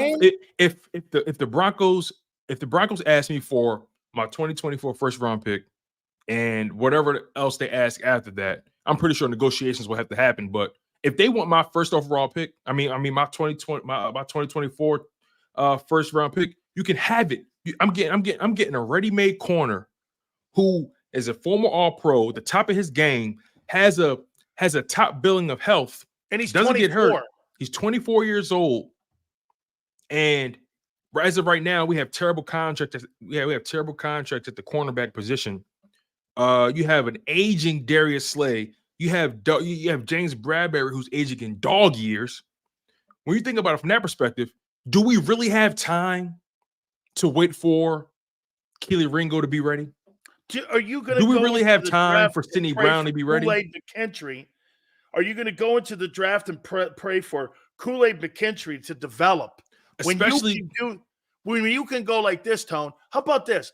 So let's stay status quo for 2 years. Mm-hmm. Say they want to have staggered first rounders. You're telling me you wouldn't give 2 first rounders that are closer to being the top of the second round, 11 picks away from being a second rounder, for a guy who's 24 and for a guy who could lock your secondary down. And if you put him on the other side of Slay, does it make Reed Blankenship look shitty? And you've automatically improved your back end of your defense overnight. Instantly. Adding Patrick Surtain can take you from being one of the worst passing defenses in the league to at least making it respectable. And then at that point, what's this, Tone? You move off of Slay after that, and you draft a rookie. And then you draft your corner. And you pay him $18 million. Dude, what would be the problem? You paid these other guys $15 and $16 million. And they were 30 years old. To pay for the best corner anyway, $2 million more at 24 and not 30. You're not looking at it what you have done already. Exactly.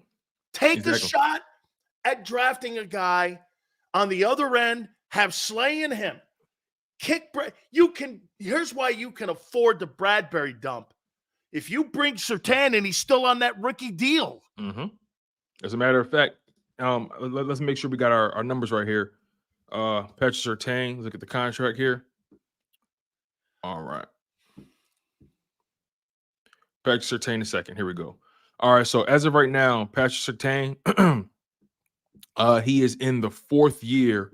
He's entering the 4th year of his rookie deal. 9 times out of 10, whoever does have his rights will pick up the 5th-year option, and then he'll be due to get paid for the 2026 season. So what's the option? The 5th-year option is estimated to be $18.5 million. Dude, okay. And as of right now, his cap hit is only in this 2024 season. His cap hit is only $6.6 million this year. And again, the way I see it, this is me thinking about the Jalen Hurts contract window. This is what we're talking about. You know, we talk all the time how Howie Roseman is just this genius and a mathematician. And he can get all these. He knows how to I get it think done. this is up his alley. No, right. We say all the time how he's capable of getting it done. So when we're really trying to really get some things done now, whoa, hold your horses. We don't know if we can make that. We can't make that money work. But all of a sudden, you guys think we can make the AJ Brown money work? Come on, man. Like, we're picking and choosing when we really want to make real moves here. And the fact of the matter is, the defense is so putrid. A move and adding Patrick Surtain, and you expect the defensive line to be better the following year, and you couple that with the Darius Slay. I like your method to this, right? Get rid of Bradbury, trade for Patrick Surtain, go into the season with Slay and Surtain, and then the following year, then you draft your corner. I can all shoot the Bradbury money with the rookie deal that he's still on. Because when I make the deal for him, I'm going to do this to him. Hey, look here, man. You're not getting out of the building. We're going to give you what you want. But they still have the leverage with the 5th-year option. Correct. So, again, they're just going to pick the option up. And it gives them another year of negotiating a 3-year contract with him. It's kind of similar to the A.J. Brown situation. The only difference is you're not giving him the money on draft night. That's the only difference. By the way, 2 first-rounders at number 22 for Surtain. Go ahead. Patrick Surtain, he changes your secondary overnight. And we've been talking all the time.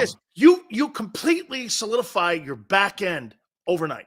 Because he's going to make he's going to make Reed Blankenship look better. If he's the guy out there, he's going to make him look better. Having Slay and Surtain out there will make all those safeties look better. That's just right here. Twiz goes, can we talk about real options? Why? They've tried that real options. They reached out in November, and Twiz, they've supposedly reached out this past week. But what makes it not real? Conversations. So what makes that it not is real options because your organization is now documented of already having contacted the Denver Broncos in November. What makes it not real? And also, let's think about this. The actions of the Eagles did. And look, let's think about this. When they traded for AJ Brown, did y'all think that was a real option? Let's be real. I didn't. Nobody thought that was a real option. No one even expected it to happen. But here, Tone, the Eagles contacted Denver in November. Come on, man. Look, I'm talking about the Jalen Hurts contract window. Yes. That's my mindset. Winning the Super Bowl within this window. Because Look I don't know. You can fix your defense and make it 35% better with one. The Eagles were the worst pass defense in the NFL. You ascertain with that defensive line and Darius Slay. Where do you think it jumps them for? Where do you think it jumps them to? They were 32nd in the league. Where do you think it jumps them to? I say it jumps them to at least 14th, 13th.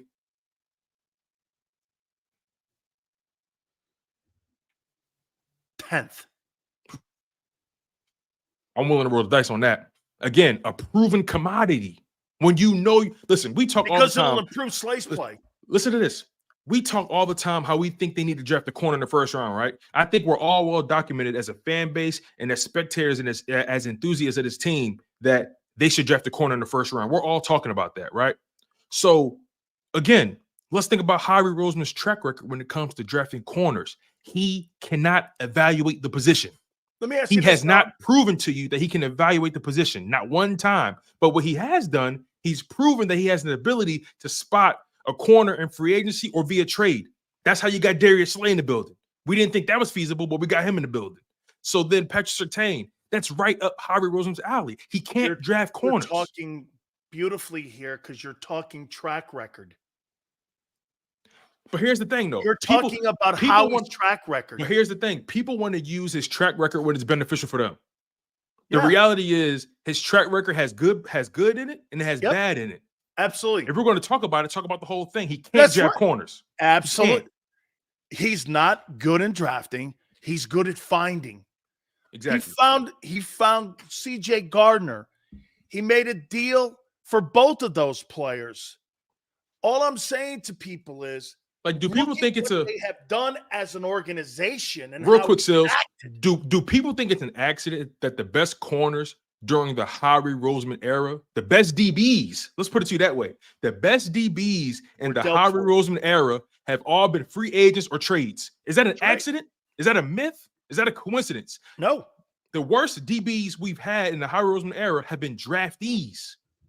Malcolm Jenkins, found him. Was that a free agency signing or a trade? Regardless, he found him. He found Malcolm Jenkins, right? He found Rodney McLeod, a proven commodity. He found Ronald Darby, a proven commodity. He found Patrick Robinson in the slot, a proven commodity. He found Darius Slay, a proven commodity. He found James Bradbury at the time, a proven commodity. But then let's go into the ones he drafted, right? Who did he draft at safety or a corner that's really shown to be a really top tier player?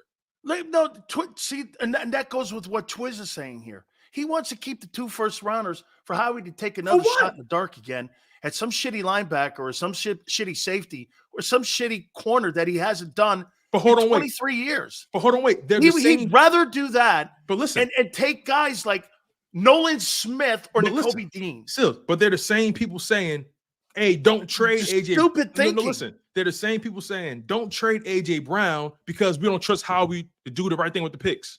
But now you do. Right. You don't want, okay. Come on, giving him the picks? Okay. Well, let me go get the guy. Come on. I'm trying to win now. And he's on a rookie deal. And he's got a 5th-year option still. He's still on the rookie deal. You still got the 5th-year option. You could draft the corner in the following. And look, that's not to say he won't draft the corner in this year draft still. 2nd, 3rd, 4th round. You might find the guy you never move know. off a homie. Right. And also, you guys, and look, we still got Keely Ring on the building. I thought you guys liked him. I still want to see that guy who was suspended. Isaiah Rodgers. Still got Isaiah Rodgers. I want to see him. I want to see him too. You know what I mean? So again, I'm looking at the Jalen Hurts contract window. That's the priority because as much as we love him, we don't know if he getting this. We don't know if he getting that next contract in Philly. We don't know that. But one thing I do know, they got him locked up for the next 4 years. I'm trying to make a move to get me a Super Bowl win in the next 4 years. Patrick Surtain does that. Drafting a corner and hoping he turns into a guy does not. Because he can't draft him. Talking about a right tackle. That's not a pressing need. I can address that next year. I got Lane Johnson for the next 2 years at least. Correct. That's not a pressing need. I'm not worried about that. Your corners are pressing needs financially and production-wise. If you off the Bradbury deal and then you bring in Patrick Surtain, that completely flips your cornerback room financially as well. Yes. Now you're getting more value for your money. Whereas though you're not getting any value for the money the Eagles have. Listen, and what else, Tony, you getting? You're getting latitude. Yes. You're getting the ability to give yourself some room and time here to address a contract extension with him, put him on an option, pick up that. Dude, he's not going to bitch and moan about being on an $18 million option year, knowing full well they're going to give him a 3-year contract. They'll give him the money up front. He'll probably make 2 more Pro Bowls. You're going to give him a Jalen Hurts type of contract because he's a lockdown corner, and you're going to solidify your corner room for the next 10 years. Exactly. And also, this is why you structured the Jalen Hurts contract the way you did, so you can make moves like this. You feel what I'm saying? If his cap is, that's why I was saying, because you brought it up, and that one guy brought it up yesterday. Sills, you want to trade AJ, but you want to give the picks to him. Do you trust him? And I go, it's a great take. I don't think I do. So then I started thinking about it, and I called around and I asked, and I go, hey man, so November, how close was it? San Francisco, get this, dude. San Francisco and the Eagles were close to making a move with the Denver Broncos for Patrick Surtain. Listen, Sean Payton balked. Now remember something. John Lynch has a great relationship because he played there with Sean Payton and the Broncos and the new management in there. He's got a great relationship in that building with that team. Don't let Patrick Surtain, because Brock Purdy's on that deal, land in San Francisco in the offseason, because on June 1, I'm telling you, Tone, they're cutting Russell Wilson. Yeah, and also here's another thing too. Remember, keep this in mind. Last season, the Philadelphia Eagles were trying to make a big splash for Christian McCaffrey. Remember that? But then it fell through. Because the 49ers offered more of a treasure chest of picks to Carolina. Exactly. So my point in bringing that up is Howie Roseman is on record of trying to make these big swings. On record. During a trading deadline too. Right. So by my logic, again, He can't draft cornerbacks. He has not proven to you not one time he can draft one. We have to accept that now. This is a 4-year window we have with this contract. Because Lord knows, let's say they do resign Jalen Hurts to another contract. Let's just say they do, right? The cap hit ain't gonna be that friendly. The cap hit ain't gonna be that friendly. This is why that contract is structured the way it is, so you can make the moves that you can. The Eagles are in cap hell with those cornerback contracts right now. In my opinion, Jalen Hurts' contract has to do exactly what the Kansas City Chiefs did. They completely addressed the defensive side of the football. If you think about it, they have to. Get this. If you think about it, once they gave him that $500 million deal, what significant move have they made offensively in the last 4 years? They've dumped players. Yeah, no additions, all subtractions. All subtractions. And get this, right? This can be your cornerback room, or this can be your starting corners if everything bodes well, if everything works out the way we think it will. You got Darius Slay, Patrick Surtain, and you got the kid Isaiah Rodgers in a slot. You completely shifted the narrative in your DB room. Completely. Overnight. And we can turn this 2-year fix into a 1-year fix. That fast. Why are we holding on to draft picks when we can't even trust Howard to do the right thing with him anyway? Let me adjust something. I think your secondary could be between 10 and 12. And I think that's reasonable. I say 10 to 14, but again, reasonable. I think that's reasonable. The goal is to be respectable because the D-line still got to do their job. And I don't want to be 27th. No, of course not. And the linebackers still got to do their job as well. So there's going to be another issue you got to address. But again, you bring in Patrick Surtain to solidify your DB room next to a Darius Slay, and then the following season you move on from Slay, you draft your corner, and you still got Isaiah Rodgers in the slot. There now we cooking with gas. And you're talking, and you get cheaper at the position. You're talking being financially responsible too. And you're getting value. See, now people, in the 4-year contract window. Keep that in mind, people. You've got it. Those things have to somehow, in a way, all line up. It can't just be this. I miss on Rager. I throw money at AJ. That's a bad move. The only thing that panned out was the player gave you production. And guess what? Real quick. And you didn't get the latitude of the rookie years. Here's the thing, Sills. This is how bad it can get, right? Let's say they do draft the corner in the first round and he doesn't hit. You know what the Eagles are going to do? They're going to find a corner in free agency or trade for one the following year. And now they lost the first round pick. And then they got to pay for a guy now. And then they lose the 3 years of what that guy could have brought you. Or how about this? You want to hear something crazy? Surtain gives you 2 years of latitude. Mm-hmm. And you want 2 20-second picks and hoping that the guy lands on shit that he never does. How can you justify that? I mean, if I'm the owner of the Eagles, hey, Jeffrey, I've got a deal for 2 1s and the 24 and 25 and a 3rd rounder for Surtain. Do you want to do it? And guess what? If you think the Eagles are going to be good, that 2025 first round pick is going to be what, in the 20s, in the 30s? If you expect them to be good, so what are you really losing? Once you get into that range, now you playing with 2nd round picks. Ain't no big deal. I think that Eagle fans and NFL fans, they look at those first rounders today. It's not like it used to be 25 years ago when that old CBA was in. Because you know why? Guys move off them now because you can. No, all the money is now into younger players, and guys are more on the free agent market. To me, in my opinion, I think it's more of a home run if you can get yourself a young player in free agency. Like, look at this guy, Brian Burns. Not that the Eagles would do this. He's 25 years old. He's a top flight defensive end. He's going to command $18 million. Well, shit, if you need a defensive end, you should buy him. I mean, I'm not going to go into the draft and pray I find Aiden Hutchinson. And here's another thing, too. To your point, and look, Eagles fans, I love y'all, but some of y'all act like it's your money. Some of y'all act like it's your first round pick. It's not. Okay? As far as I'm concerned, it's not my money. It ain't my picks. All right? Make the move necessary to get the right people in the building, especially when you're not. If I know I'm not good at something, it's business. It's clear-cut business. I think you bring something up. Do you think they don't think they're that good at that? Listen, if I run a company, right, and I'm not good at a certain department, I keep failing in that position, At that point, what's my next move? I'm going to outsource. I'm going to contract to bring someone to come in to handle an issue that I'm clearly failing at over the past several years. It's simple economics. It's simple business. The Eagles are not good at drafting corners. During the Howie Roseman era, they are not good at it. He is not good at it. He drafts D-line well. He drafts O-line well. Other than that, it's a crapshoot.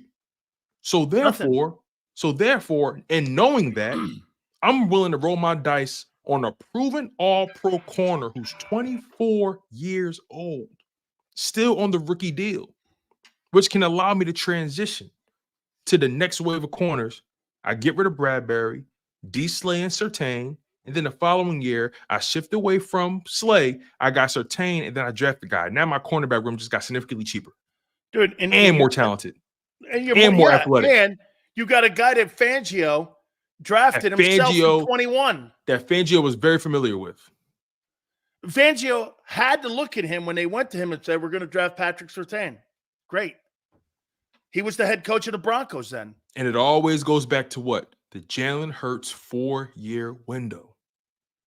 Do you guys trust too much sense? Do you guys trust any of these players currently on the roster that we're going to draft to automatically become slam dunks or become real players in that window? When I know Patrick Surtain is legitimate right now, and that young,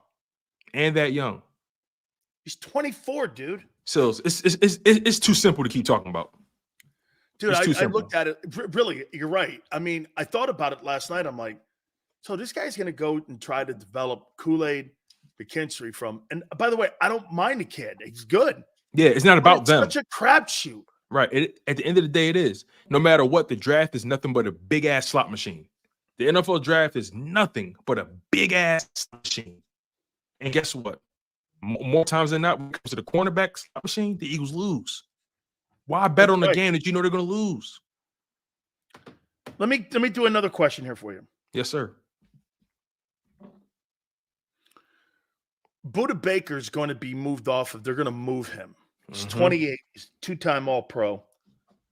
And he's probably going to be around a $15 million to $18 million a year guy. We were talking, this offseason the last couple of weeks, are the Eagles going to shift their mentality? Arizona's got it. Arizona's in cap hell.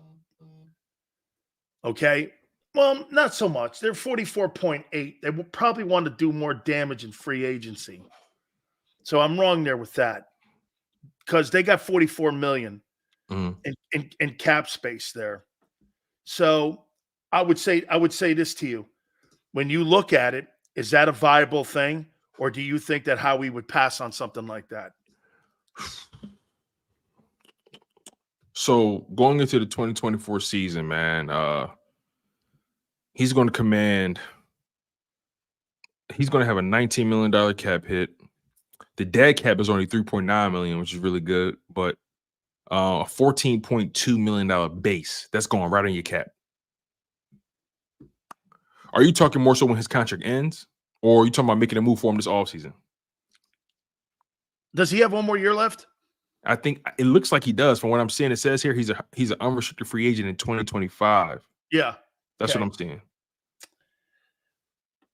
That's what I'm saying. saying. It just seems to me I'd rather, if I'm going to spend my money, I'm going to do it with the rookie deal with Surtain. That's just a little too rich for me. Yeah. At that position. You know what I'm saying? Yeah. I'd much rather go. What did Bates get last year? Do you remember what Bates got? Yeah, give me 1 second. He got the largest safety contract in NFL history. But I thought he was disappointed that he didn't get more money, and that I thought that he was going to get more when he left Cincinnati. Well, the market. It was a buyer's market, in my opinion. Yeah, I want to say it was a buyer's market at that time, but nonetheless, though, he signed a 4-year, $64 million deal with $36 million in total guarantees. Yeah. So that's exactly what he signed. A lot of money, man. A lot of money for safety. A lot. His base, his base salary in 2024 is going to be $13 million. That's right on your cap. Boy, I like that. That's right on your cap. That hit your cap right in the vein. See, I think the Jamal Adams deal destroyed Seattle. That's It the just worst crushed safety Seattle with contract I've all ever seen. But then they give up like 3 ones for his ass and a whole like $20 million a year or some shit like that. And he's giving them no production up there in Seattle. And he has cost them a king's ransom, dude. He held them ransom. Yep. That's the worst safety contract I've ever seen in my life. It was like 20 a year. 3 ones were surrendered to the Jets. And he played what, 15 games for him total in 4 years, 3 years? He was even a healthy like a scratch this last year in a few ball games too. Yeah. Yeah. There are a couple teams that got some rough contracts with them safeties. But Seattle signed the worst one. And I would say the third target would be Kool-Aid or the kid Kitchens from Miami at safety. That's the least of it. For me, Right. The number one target's Surtain because it makes sense financially, economically, and you're better overnight. Instantly. All the things you mentioned, I can't lay it out any better than what you did. I want to show you something else here, Tone. I started the program out with this. Look at these cap projections on Cleveland, the Chargers, the Buffalo Bills, the Cowboys, and the Baltimore Ravens. Cleveland's got a $20 million number in the red on their cap. The best days of Cleveland football.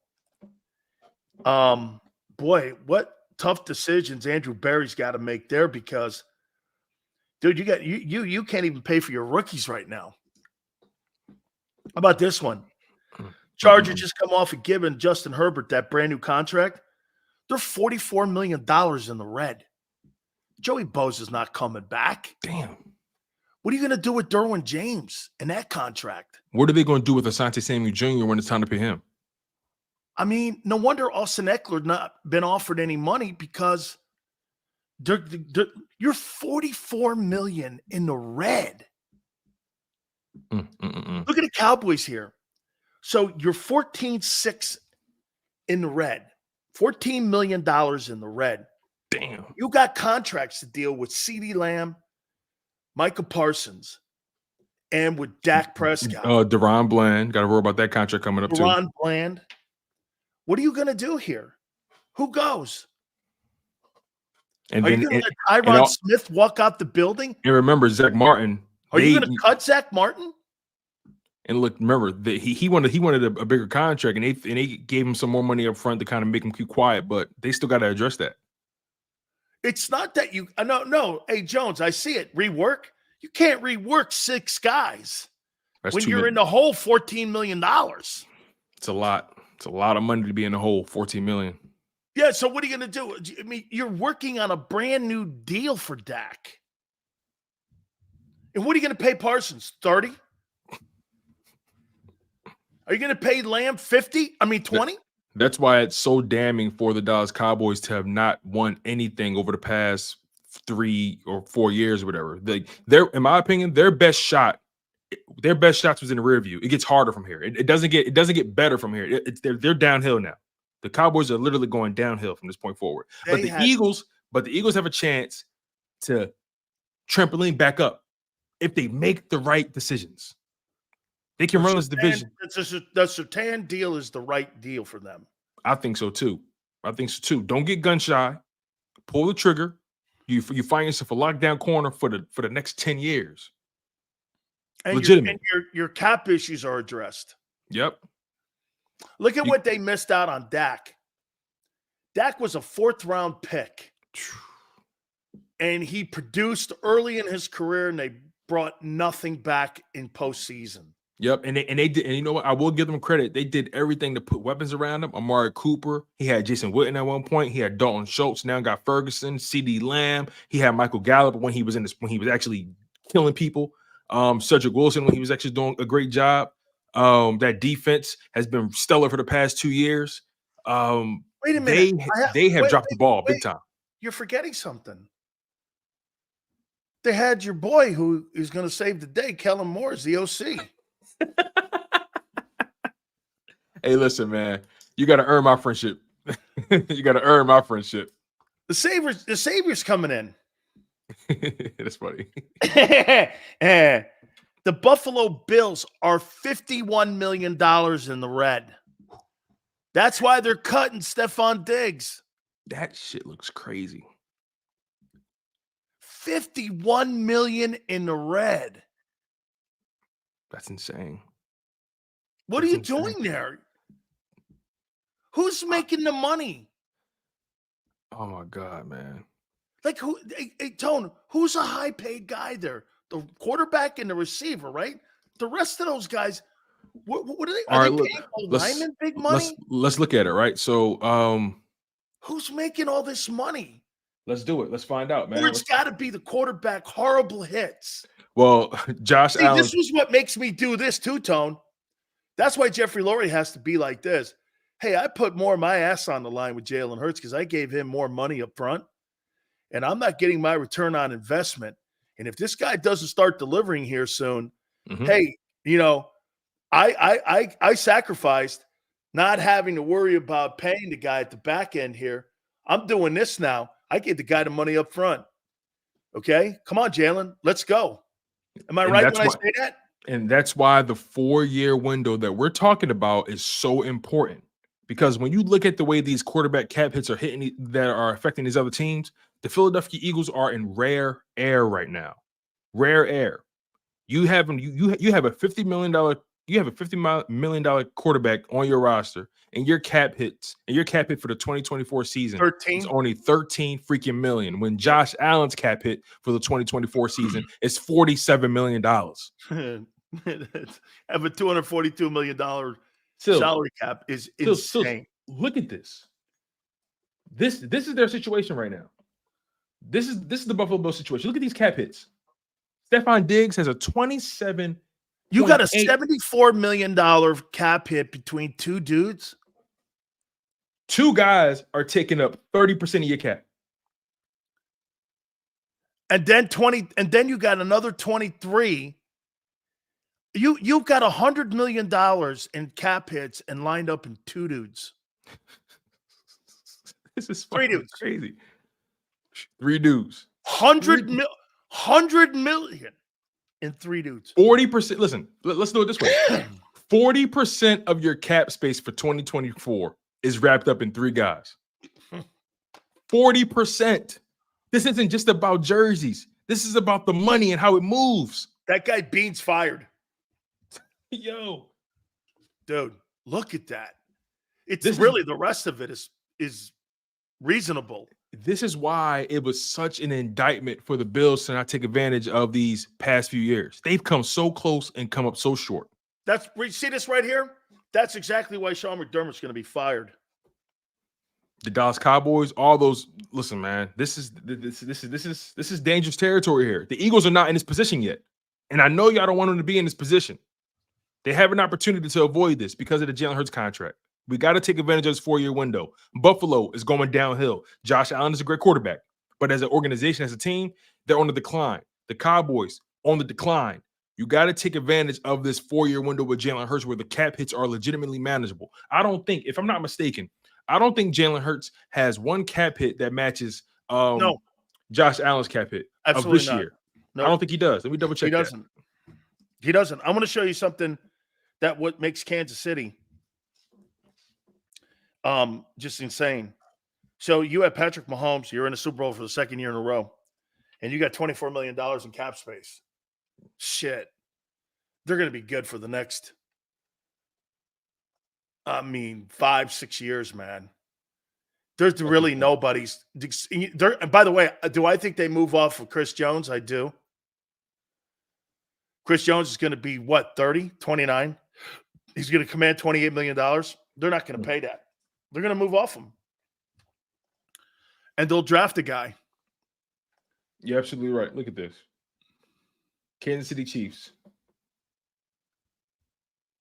$23.8 million in cap. So and in a Super Bowl. You can win your second Super Bowl in a row, and you're still $23 million under the cap. And you're sitting around looking at some of these other teams wondering why you're not in a position. By the way, San Francisco is $570,000 under the cap. But, dude, they don't have to worry about it. You know why? Because the quarterback doesn't make shit. Yep. And also on top of this, right, I thought the Eagles were a little bit longer in the truth as a team. Their average age is 26. That's not that bad. But you can get younger and better. Yeah. If you off Bradbury, bring in Surtain. Listen, the fact that they have $20.8 million in cap space is astonishing to me. So again, we don't want to end up in a situation like the Saints, who are $80 million in the hole. $80 million in the hole. No chance of taking out of that. No chance. You think they win the Super Bowl anytime soon? Absolutely not. They're almost a decade away from getting out of that. Exactly. You're the talking money, 6 years at least. You always got to follow the money. And Dennis Allen's your coach. And Derek Carr is your quarterback. Yeah. I mean, you're not going anywhere with that. Not going anywhere, but the Eagles can go somewhere if they make the right moves. They have it in front. They have it in front of them. They just can't get gun shy about it. Or egomaniac about it. Bingo. I think it's more the ego thing. All right, Tony, let me ask you this one here. Yes, sir. Do you find it? I mean, I'm glad that I got some folks in the building now helping me out a little bit. Be careful. Be careful. Don't tell everybody that. True. So they had Kingsbury on a contract, inked down, and he was going to sign it. And this guy's worked with Mahomes. He's worked with Murray. He's worked with RPO guys. Mm-hmm. He wanted to bring in coaches that were to Jalen Hurts' skill set. He wanted autonomy in coaches that he thought would be conducive to coaching him, his style, and bring out the best of him in 22. Mm-hmm. When that became a point, that's when the Eagles, like every other organization like Atlanta and these other ones, they wanted the control. And Kingsbury said, well, now you know what Washington's doing.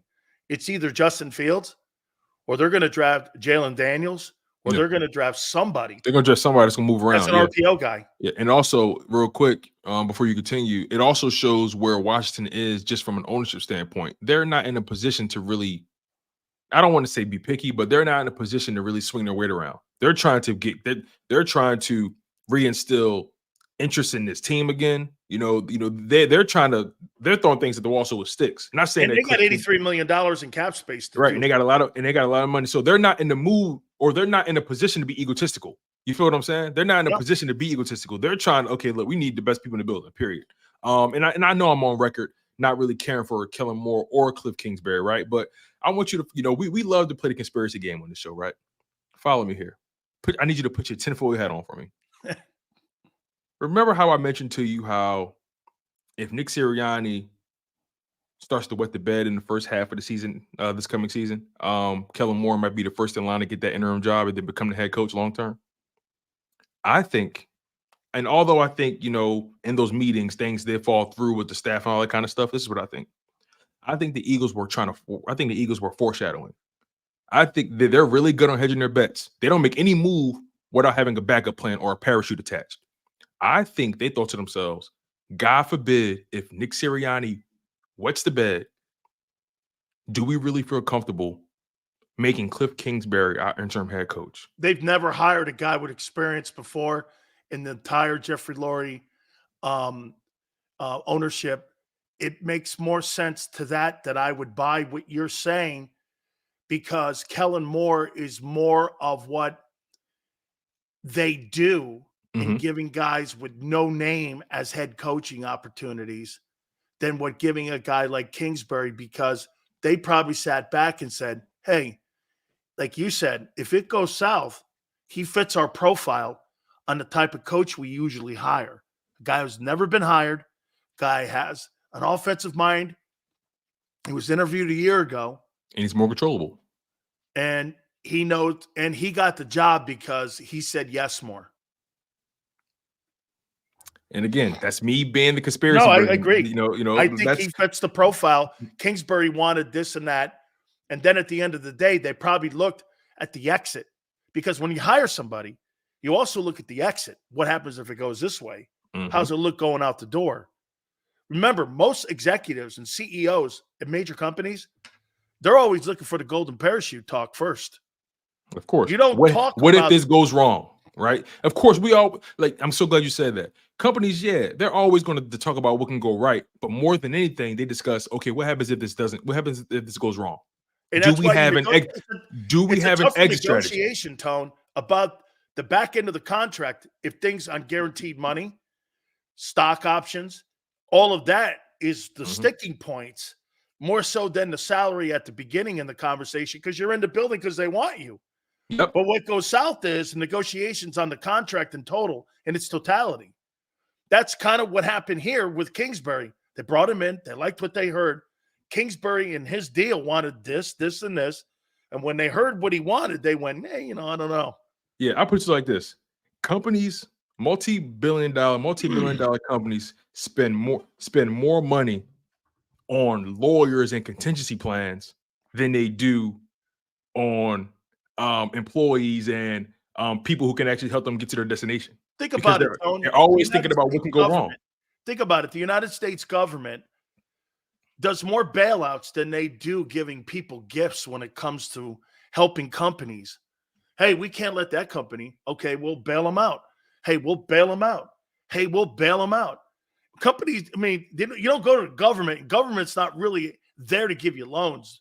They bail out who they want to bail out. That's how the government works. And let me take it a step. Deals well. And let me take it a step further for you, right? What's more valuable when you're on the plane? The gas or the parachutes? I never looked at it that way. I'd be hiding in the shitter. Where do you feel more comfortable with? Well, listen, if things go south, what's the first thing you're looking at? You're looking at the parachutes, not the gas, right? Yeah, I want the parachute. Okay, all right, just making sure. Sure that the parachutes are more valuable than the gas. I'll tell you that right now. The gas could drive me into the mountain, man. I'm jumping up before we hit the mountain. Exactly. hey, look, again, this is my tinfoil talk now. But, we'll see how this thing pans out ultimately. Yeah. You know what happens when you hear and see your little Eagle guys, some of them getting their little, we can't give up 2-1s. Why? Because your guy's a phenomenal drafter. Well, I want you guys to face something. He sucks. Eagles fan. I didn't take that from my dad. Don't stole that from his pops. That's funny. Hey, that's interesting. What's your pop think of all this? We talk often about it, and all he can do is really lean on me. And I just tell him to look, just don't hit your wagon anything quite yet. Just watch it. No just jersey buying? See, this is what you should buy your dad. Ready? Get him an Eagle jersey. And then what you get is a tearaway name. The Velcro, you can put a new name on the back, and you could get a Velcro number. Have an Eagle jersey, because remember something. I'd be like this, Pop Tone. Let me just say this to you, man. Dad, we're going to pull the jersey number off and the name in the back of the jersey, and we're going to be able to stick a new number to. Oh, my God. Velcro. hey, Matthew, don't be a stickler, all right? You know what I mean. Don't be a stickler, Matthew. Oh, I forgot we have English majors in here, mathematicians. Don't be a stickler, Matthew. I'll let you, man. Holy cow. Hey, it's funny because people get so upset because you know why? They want draft day to matter. I don't care about draft day. I don't care about draft parties. When we drafted AJ Brown, did we care about that first round pick then? No. Last time I checked, we didn't give a damn. We didn't on draft night. None of us thought AJ. I forgot they was like, were the Saints involved in that or something? No, it was just Tennessee and Philly. It was just Tennessee. Okay. Oh yeah. All right. Straight up. You know what I mean? Let's be real. We were talking about them drafting. How did we get the Saints 1? I think that was. Oh, that happened. That was a swap. That was a swap. Yeah. That was a swap. Okay. Yeah. Yeah, I told Calarulo today, By the way, I think he's maybe a Northern Italian. He tells me Sicilian. I don't know. I told him, I said this about Kelce and the reason why Kelce's instrumental in coming back. I said Kelce's instrumental in coming back for one reason. If you're going to have a brand new formula and how you're going to approach, and you struggled in blitzing, don't you want the most experienced center in the league to make those line calls? Why would you want Cam Jurgens or someone else who's not experienced or you've struggled at something? Wouldn't you want the guy? He's not he's not the fifth best guy. He's the best guy. Exactly. He's not top 10. He's especially top 1. When you're making a transition. Right. He top 2 and he's not 2. I'll tell you that. Dude, if you had like a high-powered offense going and a high-powered outcome and your quarterback was great against blitzes and you were making a move and Kelce wanted, you're making no move, and Kelce wanted to retire, okay, we draft a center. It's a priority. Right. It's the second most important position on the O-line, in my opinion. You don't do it when you ran out of gas at the end of the year, you're making a complete overhaul in your coaching staff, and you say, hey, get this, let's just put a new dude in there. Hey, man, that quarterback is just as important to that offensive approach, and I think the center is just as important. A lot of changes in the brain trust so far. You change Jason Kelce, you move Jason Kelce. Now you're flirting with disaster. You're flirting on, like you said it best. You're flirting with disaster. It can get a little tricky, in my humble opinion. I don't know if I like Cam Jurgens, but if Kelce wants to come back, I'm rolling with that. Absolutely. All right, Tone. Appreciate it, my friend. Yes, sir. It's always fun talking to you, my friend. I love ruffling the feathers of the people. That's good. That's my friend Tone. Jason Cole's going to join us. We'll talk Super Bowl with him. Hit the like button. Keep it here, National Football Show.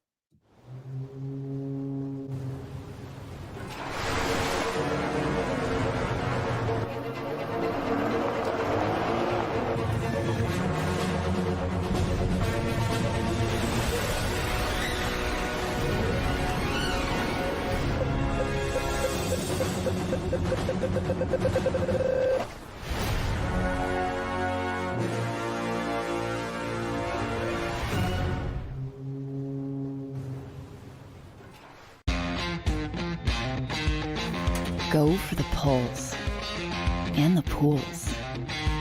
Go for the oohs and the ahs. Go for the bubbles and the bubbly. Go for the story and the stories.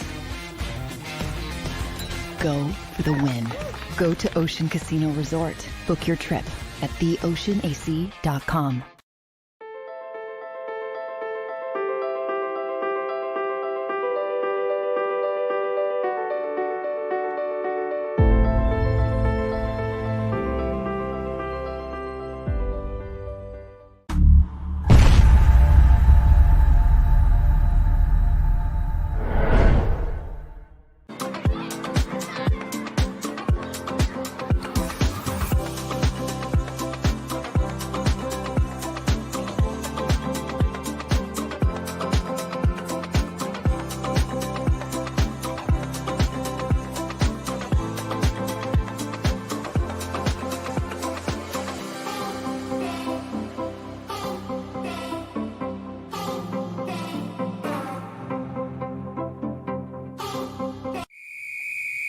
Underdog Fantasy has a way for you to play alongside your favorite football team all season long with their fantasy pick'em game. You pick between 2 to 5 players, select whether they'll go higher or lower on one of their stats, then do what you usually do on a Sunday. Watch the games. You can win up to 20 times your money in a single game by going 5 for 5. It's a fantasy game, and the sports betting show wants you to get involved. Go to UnderdogFantasy.com. When you sign up, use the promo code WIN, and Underdog will double your first deposit up to $100. That's UnderdogFantasy.com. Use the promo code WIN. Go for the win. Go to Ocean Casino Resort. Book your trip at theoceanac.com. EAGLES, Eagles.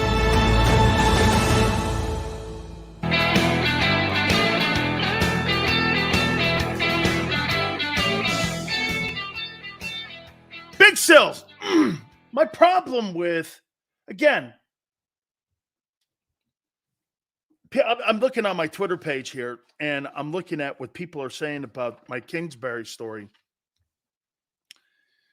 Guys, it's not whether or not you like Cliff Kingsbury. It's more of the meddling problems that I have with what they're doing and what they're saying. That's my problem. My problem is that, okay, so a coach wanted to hire his own guys. What's wrong with that? Why are you so empowered yourself to think that you know what's best for a coach that you're trying to hire? So when you bring in, get this, I think the Eagles' interview process is flawed. I think it's flawed. Just like I think their process with Hurts is flawed. Hey, man, congratulations. You won the lottery. You won your – tell me I'm wrong here on this, on how they're looking at Hurts. Congratulations, Jalen. Right, Tone? Check it out. Congratulations, Jalen Hurts. You win what's behind door number one, $259 million. Congratulations to you. Come on in, man. Way to go. Take a seat here. You know, I'll tell you what, man. Congratulations to you, man. You had a great 22. You finished second in the MVP. But here's what we think. We'd like to see you develop more into being a passer. Okay. We'd like to see you like the rest of the guys that are in the league. Just in those two sentences, you're talking about completely getting away from who he is. And it's kind of an insulting conversation. Instead of saying this, congratulations, man. You won $259 million, and we're so happy with the way you play. We're going to do everything we can to bring the best out of you and to strengthen those strengths and strengthen those weaknesses all in the same time. And we're going to lean on how you got to this point right now. Instead, they brought you in, and when you make that kind of money, and I'm going to say something that Boomer Esiason said, now I get it. Jalen Hurts doesn't know how to say no. He doesn't know how to say no. If somebody's paying you $50 million a year, and they say they want to do this, are you less likely to go, no, I'm not doing that? Or are you more likely to go, okay.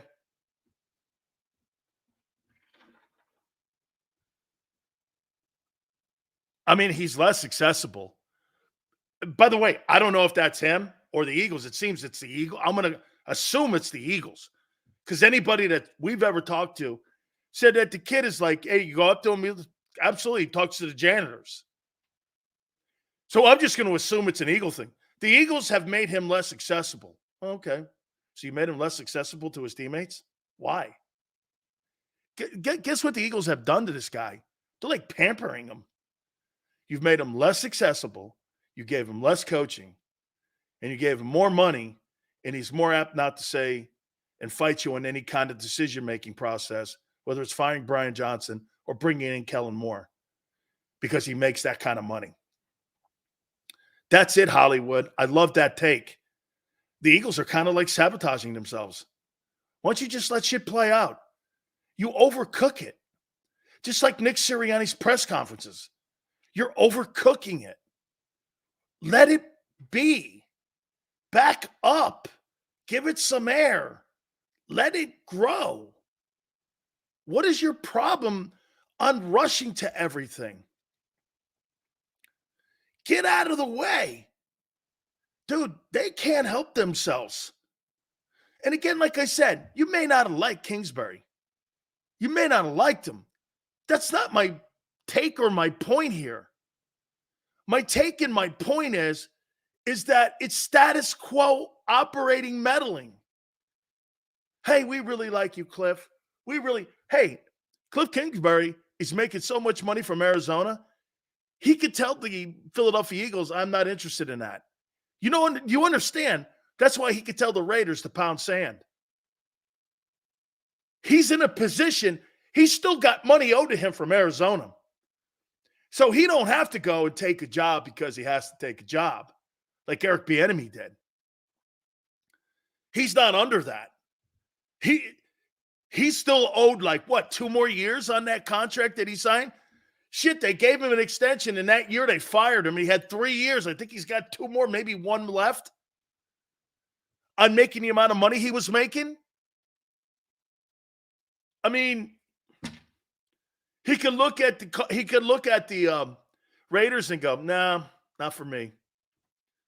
No, thank you. And he could take a look at the Eagles and go, this is what I need and what I want. What is wrong with that? You're hiring a coordinator. This is what I want and this is what I need. You know why Vic is an easier hire?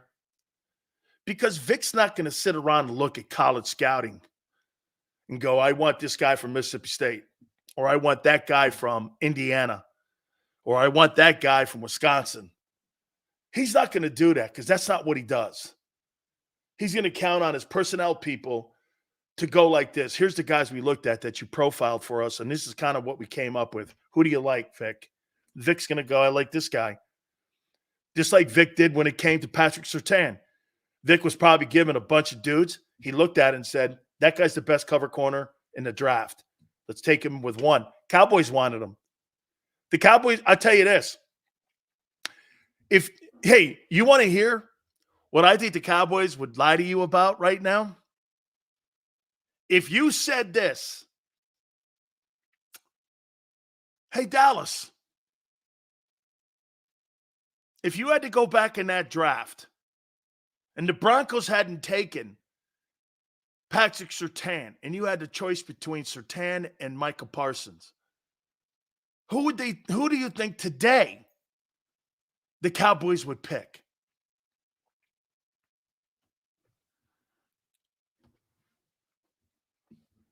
Who do you think the Cowboys would pick today?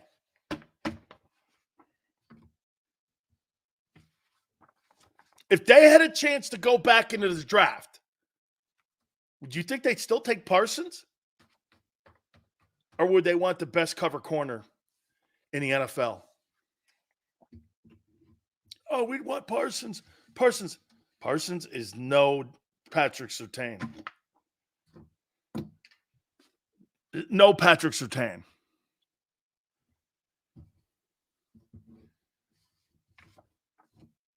Okay? Look at Callie Green. We don't care about the Cowboys. You should. They're in your division, dickhead.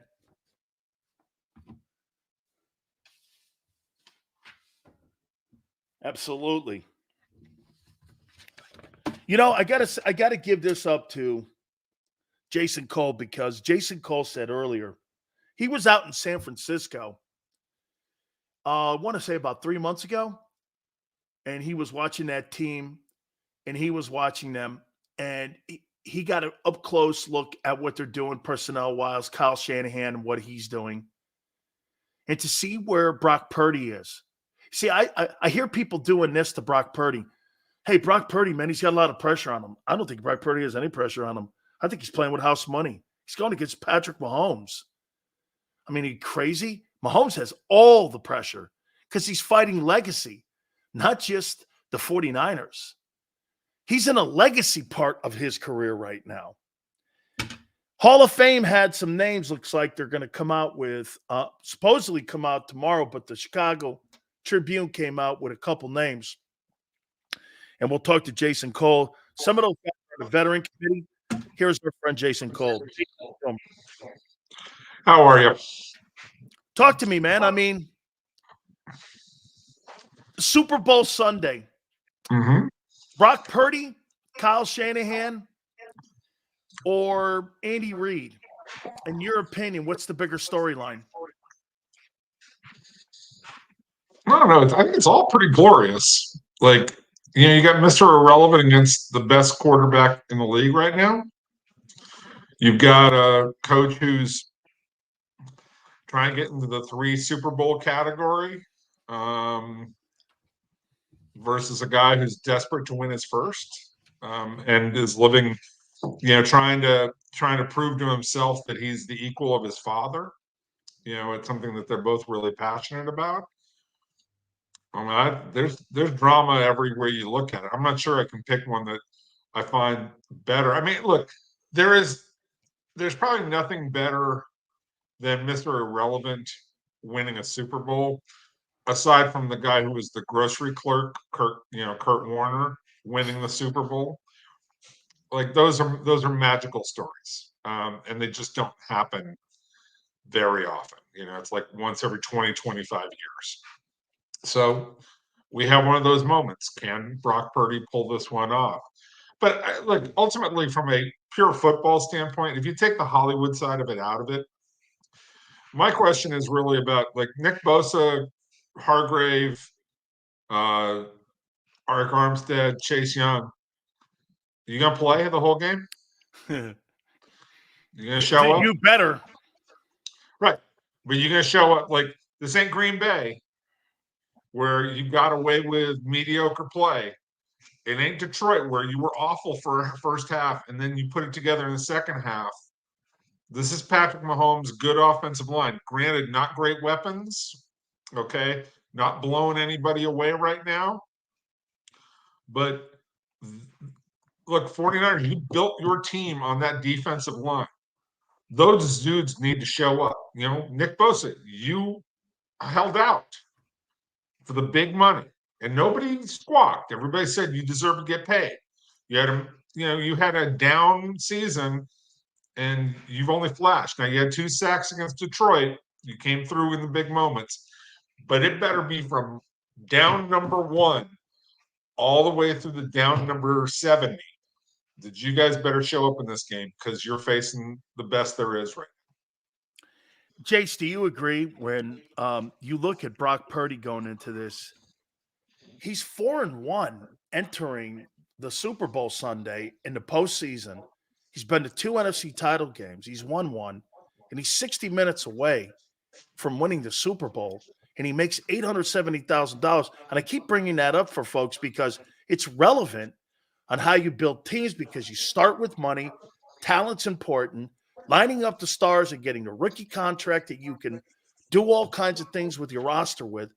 It's just as bad as the Trey Lance thing was. This is like the perfect storm. I mean, I'm not calling him Montana, and I'm not calling him for sure Young.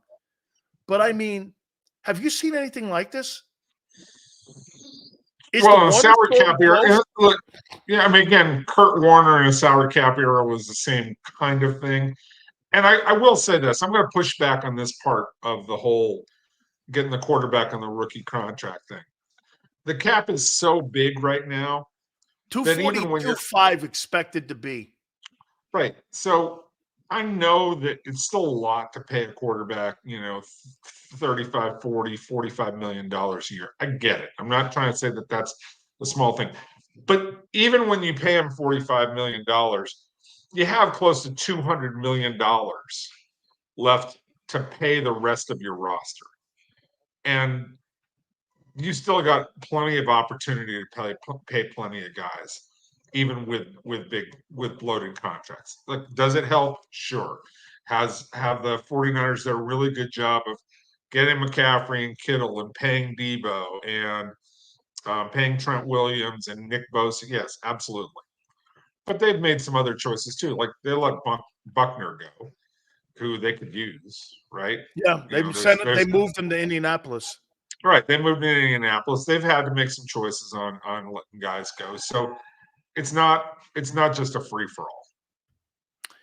Jace, I'm going to throw this at you here about Kyle Shanahan. Boy, man, I mean, you talk about pressure on a coach.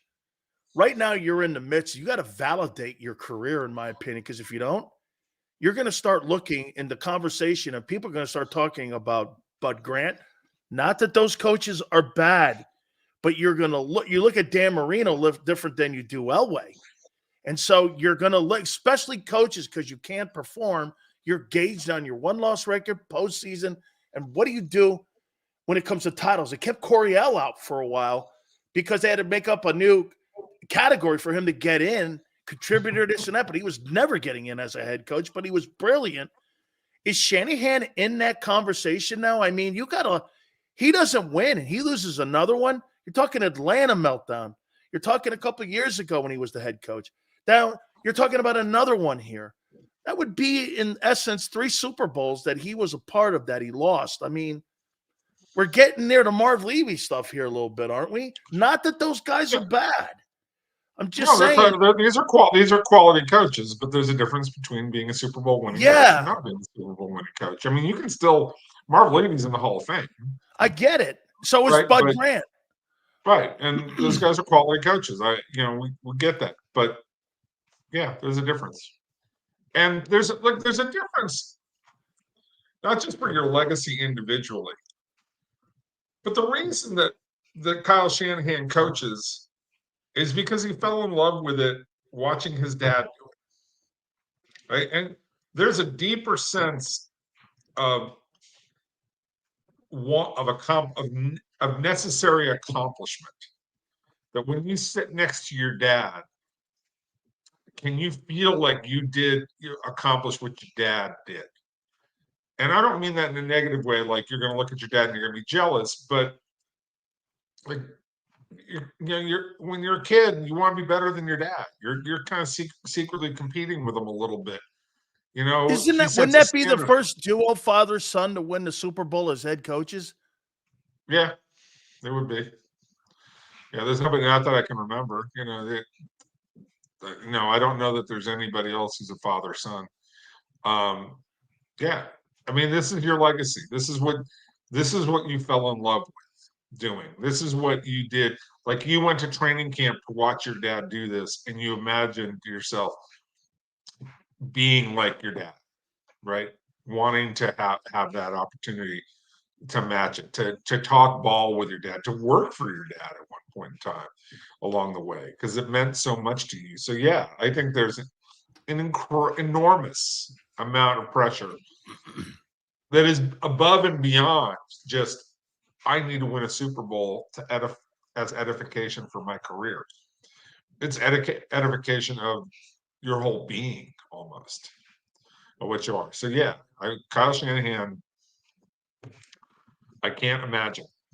I really can't imagine the joy I heard that it would John Lynch told me the other night that he's chomping at the bit to get out there Sunday because, check this out, Jace. John Lynch walked into his room the other day in Vegas, and he was looking at the Atlanta Super Bowl, 4 plays, and it's on a reel, and it's on a loop, and John looking at him. It's like 7 plays, I think he said. It's on a loop. It's on a loop. Yeah. It's on a loop. He looked over at John. Right. John goes, "Hey," and he goes like this: "I can't wait to get out there, man, because see what I did? I overcoached here.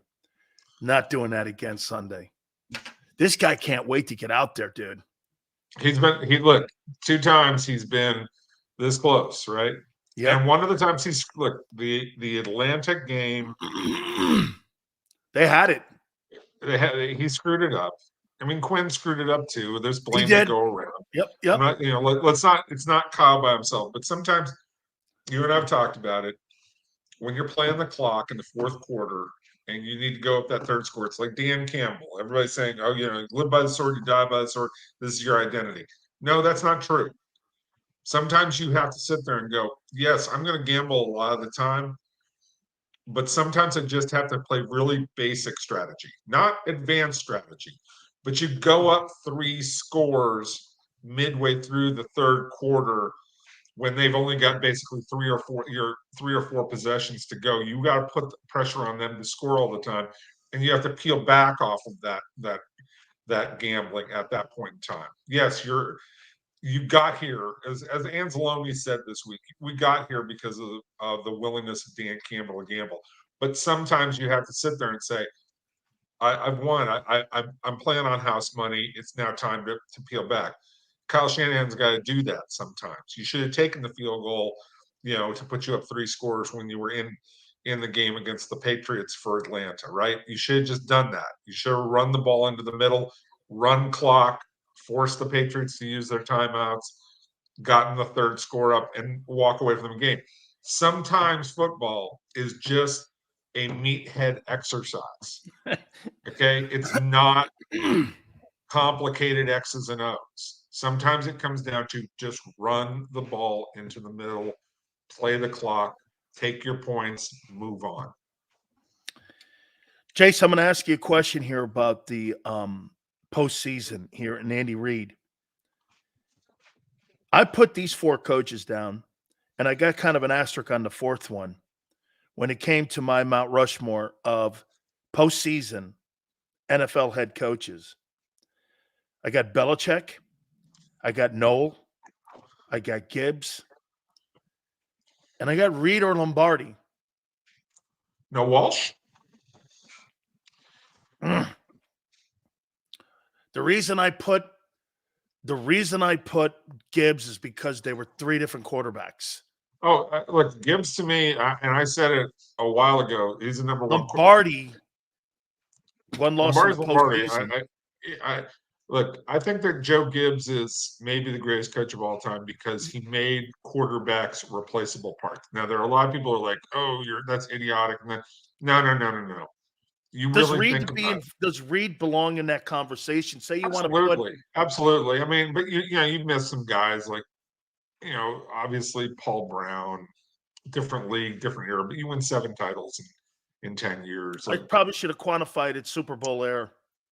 Yeah, I mean, I get where you're going. But yeah, Reid is up there. Shula's up there. Mike Shanahan,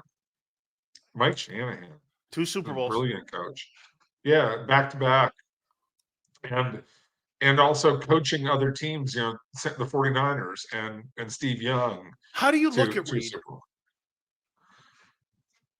He's in that top. He's in the top 10 of all time, and he's edging up toward the top 5. And if he gets far over 300 wins, like how much longer is he going to coach? Is he going to coach another 5 years? Because if he coaches another 5 years, he's closing in on Shula. He'll be over 300 wins. Oh, well, he's already, I think he's already. The question is, well, yeah. I mean, I'm talking about he's got a chance. It's an outside chance. A lot of things have to go right, and the quarterback has to stay healthy, and the this and the that. Right? There are all sorts of things that have to happen. But if he coaches another 5 years, and I think he's with playoff victories, he's probably at 300 already. He's got a chance at Shula's record, and he's got a chance at passing Belichick. And all of a sudden, you start getting up there. If you get to a 4th Super Bowl in this era, you're challenging Belichick's legacy quite a bit. Look. The other thing that I will always say about Reid that people don't recognize is I don't think that's ever been a better coach at maximizing every quarterback he's ever had. Now, Gibbs won 3 titles with 3 different quarterbacks, so that's interesting. But if you look down the line, whether it's Donovan McNabb, whether it was Michael Vick in the Philly, 5 NFC title appearances in Philly, 6. Kevin Cobb, AJ Feely, Alex Smith, right? Every one of those guys essentially had his best years playing for Andy Reid. It is to maximize quarterbacks, get the most out of them. I mean, he even had influence to a certain extent on Brett Favre. I'm not going to give him full credit for Brett Favre. But every guy that he's been associated with at the quarterback position, you can say that guy got the most. He got the most out of those guys, without question. You think he moved past his mentor, Mike Holmgren? Yeah, I think he has. And Mike's a great coach, and probably great coach. No shade. Yeah, no shade. Great coach. Took 2 different teams to Super Bowls. Could have won. Like all that kind of stuff. But yeah, he passed Mike. And there's the other thing about it is, where Belichick is a curmudgeon, and everybody has an issue dealing with Belichick. You know, you might like him, but you know he's a pain in the ass. Everybody loves Andy Reid. I mean, everybody loves Andy Reid. People do not say a cross word about Andy Reid. They just don't. That's a really great quality that I didn't think about. That, you know, most of those coaches like Hallis and Shula and Parcells, they were all ball busters to the they were point. all with their guys and no one else. It was an inclusion situation. You know what I mean? They had their dudes. Nobody could come in. Andy Reid's like, whoever helps us win, we're going to win with. It doesn't really matter who you are. And he's not trying to. He's got. I remember they used to say this about Dusty Baker in baseball. Like, whoever you are, whatever kind of guy you are, you're welcome. Like let's go. Let's just go play. Let's go have a good time. Let's do this thing, right? Dusty Baker, Andy Reid's that same way. And I've done some research, in preparation with him. And I know that background, a lot of that background about it. He's a genius that way of making people feel good about themselves, no matter who they are. Whether you're Michael Vick. People tell me, Jason, he takes plays from 1940 World Championship game, or he'll take something from a high school that's in the local Kansas City area. He'll take a look at it and he'll implement some things from that particular play, put it in his own game plan for the next week, because he's not afraid to gamble, because one, you got 15, and second, that you got the ability, because you know what you've been doing for the last 20 some years. I mean, he's really comfortable in his own skin and what he is and who he is and how he deals with himself, because, when you're a coach like that, the one thing that covering us and players and coaches, the insecurity factor is at an all-time high when you're in that league. And he has things to be insecure about, to be uncomfortable about, to be nervous about. Like the story is about what happened to his kids. I mean, those are uncomfortable stories to deal with. Yet he never makes it about himself. He just accepts people for who they are, whether that's within his own family or whether that's the players or whether it's really the media, and never puts people in really uncomfortable positions.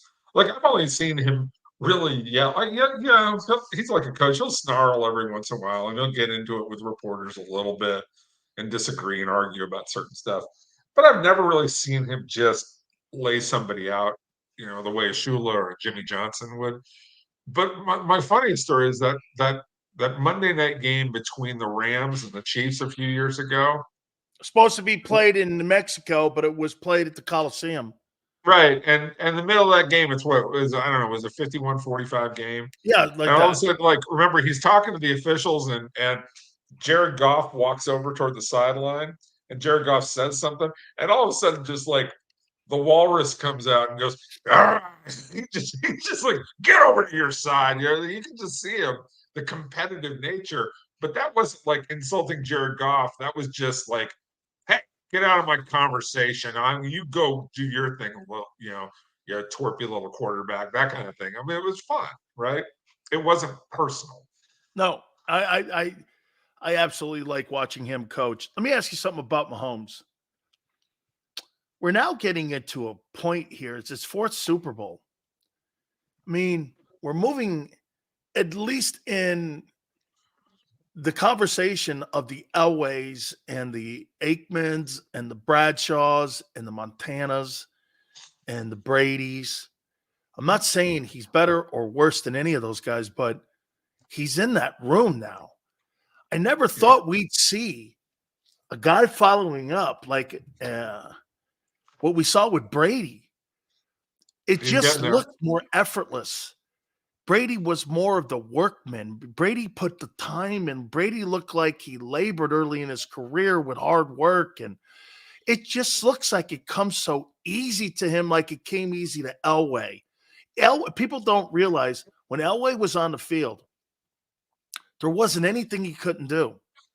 Okay? That's not common when you have guys. And when I watch Mahomes, there's nothing he can't do, and they look so effortless. it's kind of like that to me when I'm watching him. I mean, that's what I see with him. He reminds me more. Look, does he have the strength of John? No. Does he have the power of John and the arm? No. Does he? But Well, he does that. He does. Well, I'll of it. disagree with you. I'll disagree with you. I think the arm talent is every bit You as think he pronounced. throws as hard a football as John? Not as hard, but he can wing it. He can get it wherever he needs to get it. Like, I don't think there's a part of the field he can't get the ball. It's I think John could throw a football through the Great Wall of China. He could. He could throw a ball 100 yards. I mean, it's just, I've seen it. Yeah, I've seen it. Hey, too. Jason, let me tell you a quick story before you go on and expand on what I asked you. Check it out. Kelly and him were at the University of Miami, and it was because Vinny was a senior in '86, and they were down from Miami doing a shoot on something, and those two guys stood on the goal line. Vinny threw it to the 85-yard line. Kelly threw it to the 90. Elway put it in the back of the end zone. Yeah. On the fly. He could do that as a freshman in college, coming out Jason just coming took out of high school. 2 steps. Yeah. I mean, I thought you'd have to at least take a 5-step.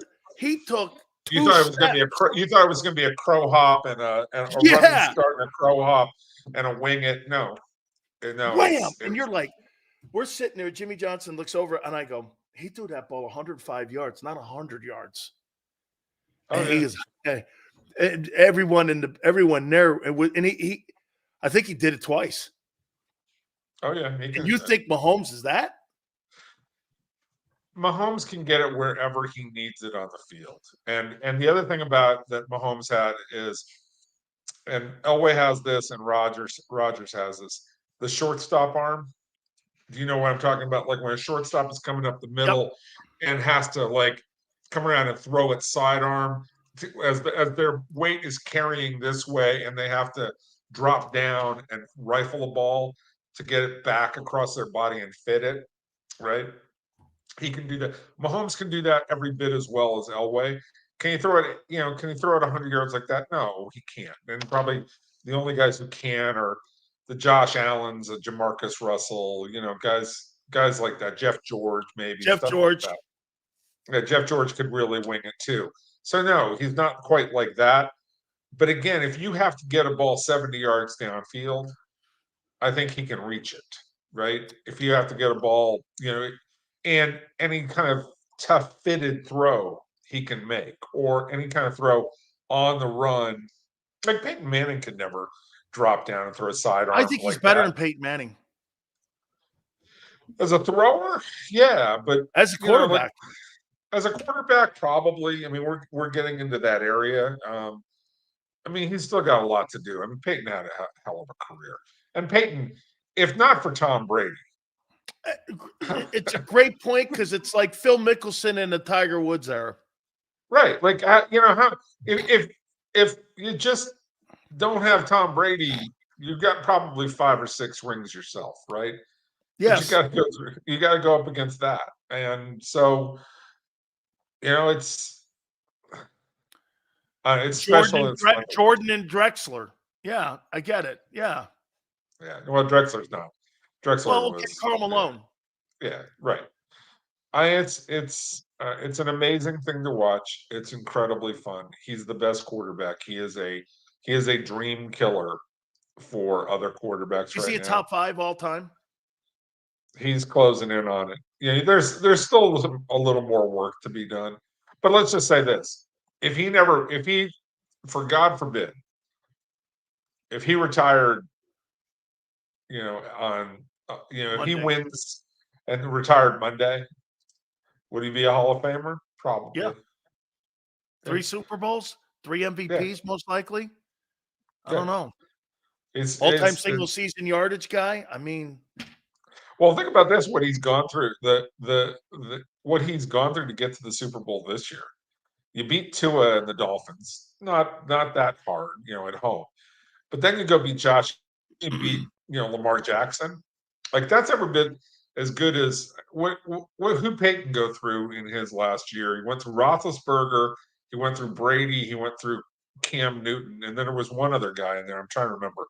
like that Peyton went toe to toe with a bunch of big stars on his last hurrah. This is pretty close to that. Who do you got Sunday? Hey, if you're pointing a gun to my head, I'd probably be betting on Kansas City. But I'm fascinated to see how this game plays out, because I don't think that the 49ers are going to fall into the same trap that Baltimore fell into of throwing too much. And they'll be patient enough to take yards. And I do think when we talk about, the defensive line, Bosa and all those guys, it was one thing to play against, Jordan Love and Jared Goff in the first two games. Now it's like, oh, yeah, it's Mahomes. Like, you better be on your game. And you almost lost to Detroit. You barely survived. So I like the chances that the 49ers have. It's just really hard to bet against the best quarterback and the best coach. When you have the best quarterback and the best coach on your side, you're a pretty good betting favorite. Jace, do you know what this team, this Kansas City Chiefs team reminds me of? That 81 Niner team, where it was Montana and Walsh and a bunch of dudes. I mean, the defense, obviously, they had a lot over there. Not taken away. They had 4 Pro Bowlers in the secondary, but they had Freddie Solomon. Did they have Lott in that? Yeah, they did. I think it was 80. Yeah, Lott was in that because Lott was drafted with Taylor. Yeah. Okay, so this is what they had on offense. Burt Cooper, Freddie Solomon, I believe Dwight Clark, obviously, because he had to catch in the back of the end zone. They have Wendell Tyler running from UCLA. Mm-hmm. Randy Cross is at the center position. Famous Amos Lawrence. That's right. Amos Lawrence that's right. From North Carolina. It's kind of like that. It's a bunch of cast of characters. And you just made a great point. When you have the coach and the quarterback, and Ken Anderson is a borderline Hall of Famer himself. Mm-hmm. And I mean, you had Forrest Gregg, who I don't know. I mean, whatever you want to think about Forrest, I didn't think he was horrible. But at the end of the day, I mean, Walsh in Montana, Reed and Mahomes, it kind of looks the same. I'd say that Kansas City's defense is better than that 49er defense. Really? Overall, like, Ronnie Lott is a better player. Axel Reynolds. No, they had really good players. I'm not saying White that Hicks. They were. Right, but I'm just saying that Tina was Turner.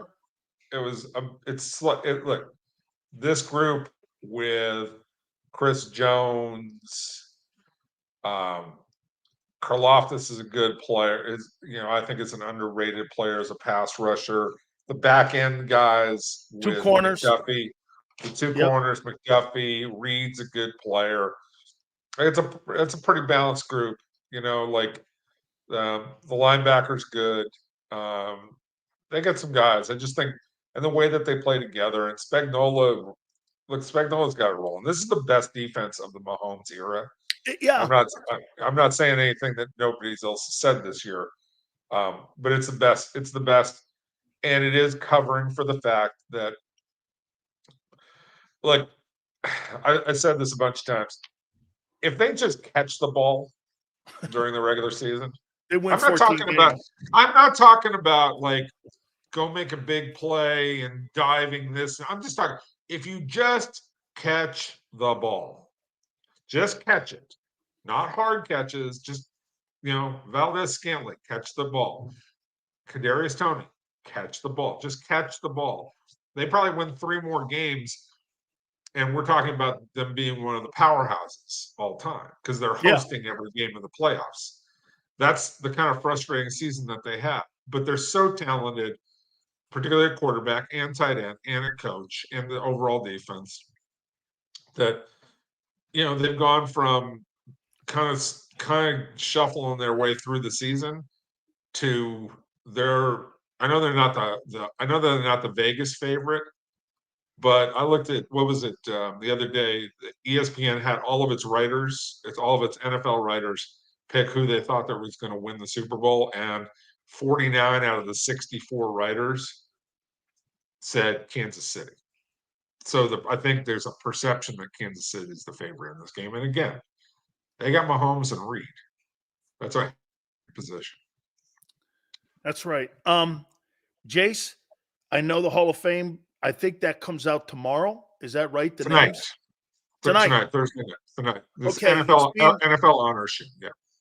It's being reported that, by the way, before I ask this, do you know who made it? Yeah. Okay. It's being reported that Devin Hester, Julius Peppers, and Steve McMichael have been inducted into the Hall of Fame.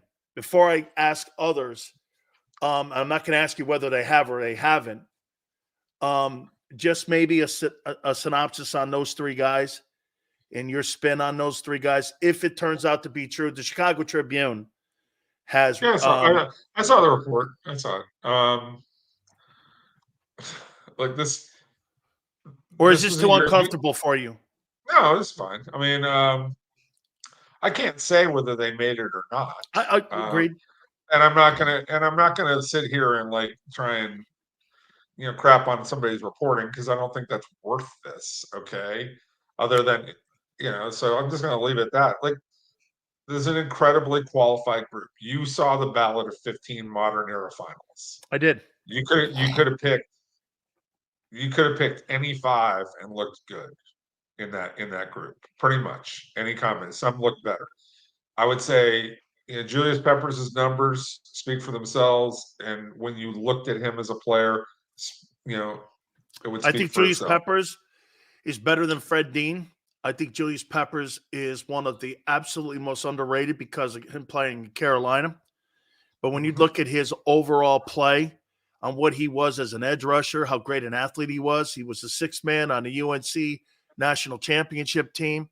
He was like the Tony Gonzalez of defensive ends over on the defensive side. Yeah. He was maybe one of the most underrated defensive linemen as an end rusher in the last 30 years. I'll say this. He finished on my survey. He finished number 2 behind Antonio Gates on my survey of, when I asked people, name your top 15. He was right behind Antonio Gates. He performed better on that survey comparatively than Joe Thomas or Darrelle Revis, who, maybe the best of their era at those respective positions, right? So to me, incredibly deserving player. Devin Hester's fascinating case. How was that debate? It's funny. And I give you full disclosure here.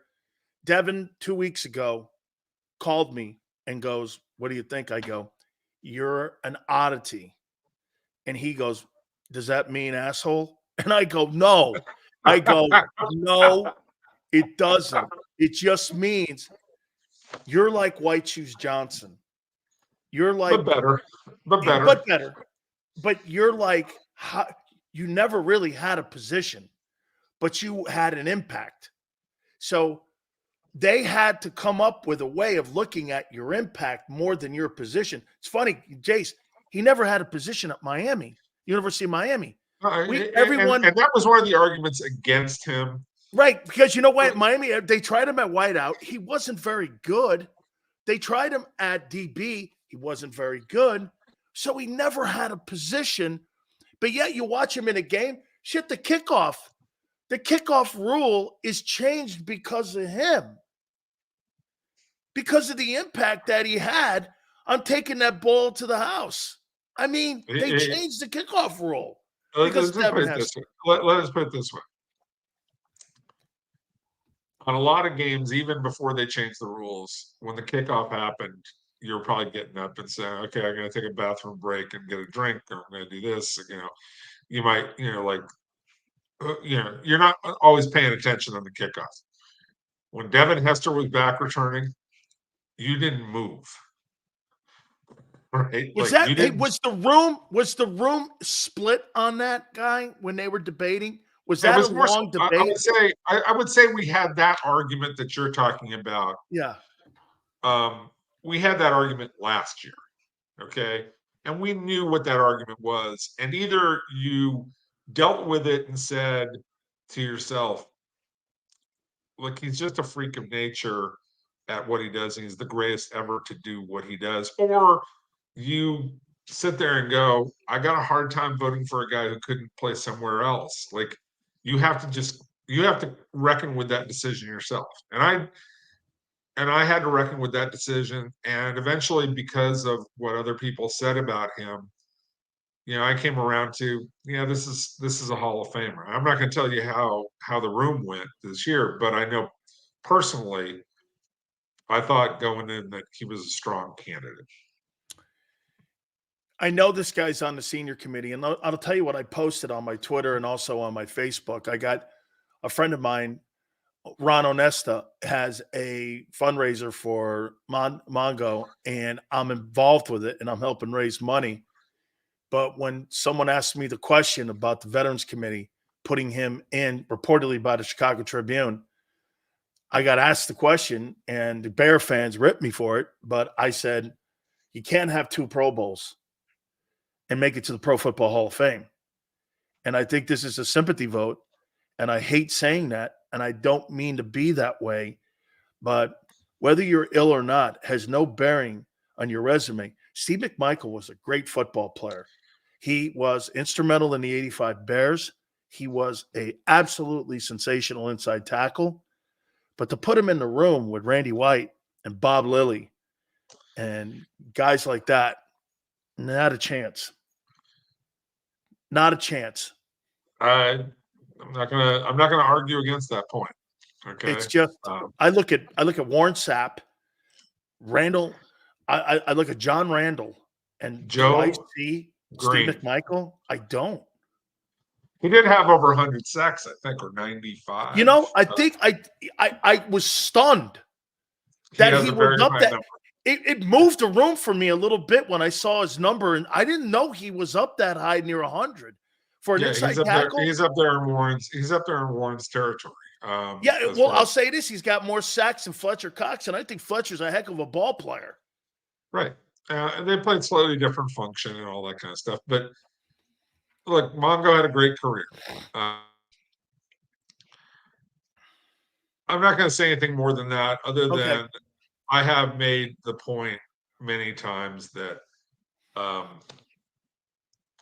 I've said it in the room, I've said it to the people in charge of the Hall of Fame. I worry about, we had 3 senior finalists this year. Yep. We had Powell, McMichael, and who am I forgetting? The coach? Oh, Gradishar. The coach, Buddy Parker, was a contributor candidate. Okay. But we had 3 players who were senior candidates this year. Again, McMichael, Art Powell, the wide receiver, Randy Gradishar, the linebacker. I do worry about us putting too many guys in the Hall of Fame. And while Randy Gradishar is a 7-time Pro Bowler. Randy Gradishar was like, that's my era when I started to fall in love with football, right? Like, he's not a Hall of Famer? No, Gradishar is not a Hall of Famer. He's on the ballot this year. That's all I can say. But there is a consideration to be made about, like, there's a few guys who get missed, but every time you put somebody in, you have to think, what impact does that have on the qualifications of other people? And so, as I argued with Buddy Parker, as we talked, and most people don't know Buddy Parker, but he won back-to-back titles with Detroit in the 50s. It was a 12-team league, all these other things. I was not big on Buddy Parker as a candidate because I never saw him work. I don't, and Right. nobody's ever come up to me and said, you should know what Buddy Parker did. That's never happened. So I was dubious about that one. But I would just say, if a guy like Buddy Parker goes in, how do you then view guys like George Seifert, who I think was a terrific coach? How do you view Dan Reeves, who I think was a terrific coach? Don't quite see him as a Hall of Famer, right? Yeah. Don't quite buy into that, right? There's If Seifert doesn't go to Carolina, he probably makes it. yeah, Dude, his win maybe. percentage in San Francisco was stupid great. I know it's stupid great, but it wasn't really his team. I'm just not like I Oh, was so you there. think? What do you think? I was there. I watched it. I think he's a great I caddy. couldn't stand the guy, but it's okay. I mean, He's a great caddy. He's a great, like all right. and that's probably unfair. That's probably rude and unfair, and so I apologize for that. But How about this? I didn't think he was a seminal great coaching. He's not. Will Eagle fans be happy tonight? Don't ask me that. Don't ask me that. I can't because that gets me in trouble. Like this. Okay, no. I'm sorry. I'm sorry for doing that. It gets me. Those kinds of questions do get me in trouble, and rightly so. This should be a special. Hey, folks, this is the only way I can make it up. That's right. There you go. Show the book. Show the book. Shut up. Your kid's not that great. That's it. That's it. Going right there. Buy the book. It's great. Right. Jace, I love you so much, man. Thank you so much, man. All right, I really we'll see you appreciate soon. it. Enjoy Sunday. You got it. Our friend Jason Cole. Should be interesting tonight to see who ends up making it to the Pro Football Hall of Fame. Hit the like button. Keep it here, National Football Show.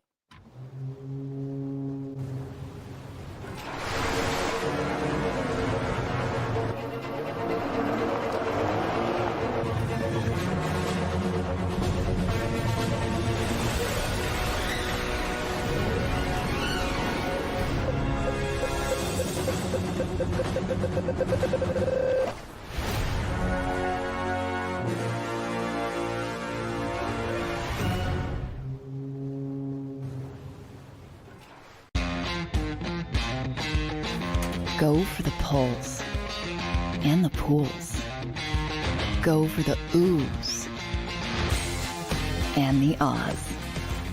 Go for the bubbles and the bubbly. Go for the story and the stories. Go for the win. Go to Ocean Casino Resort.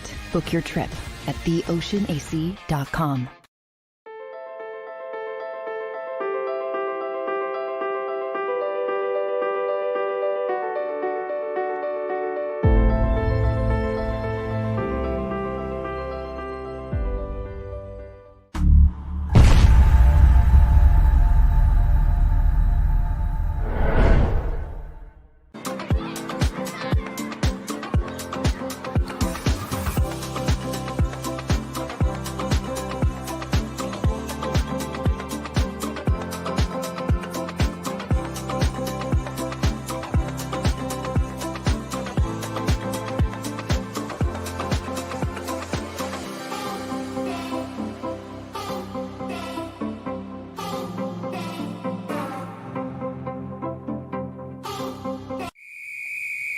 Underdog Fantasy has a way for you to play alongside your favorite football team all season long with their fantasy pick'em game.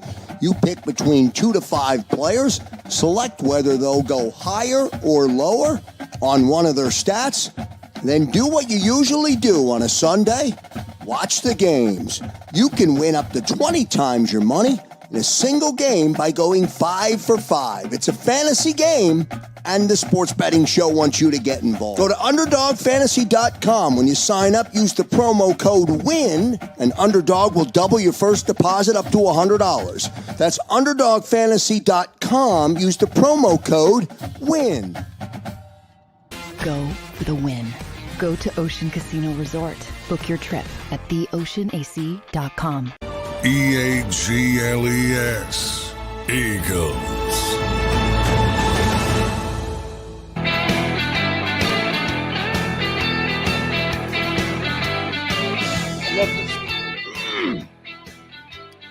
Please hit the like button, Big Sills.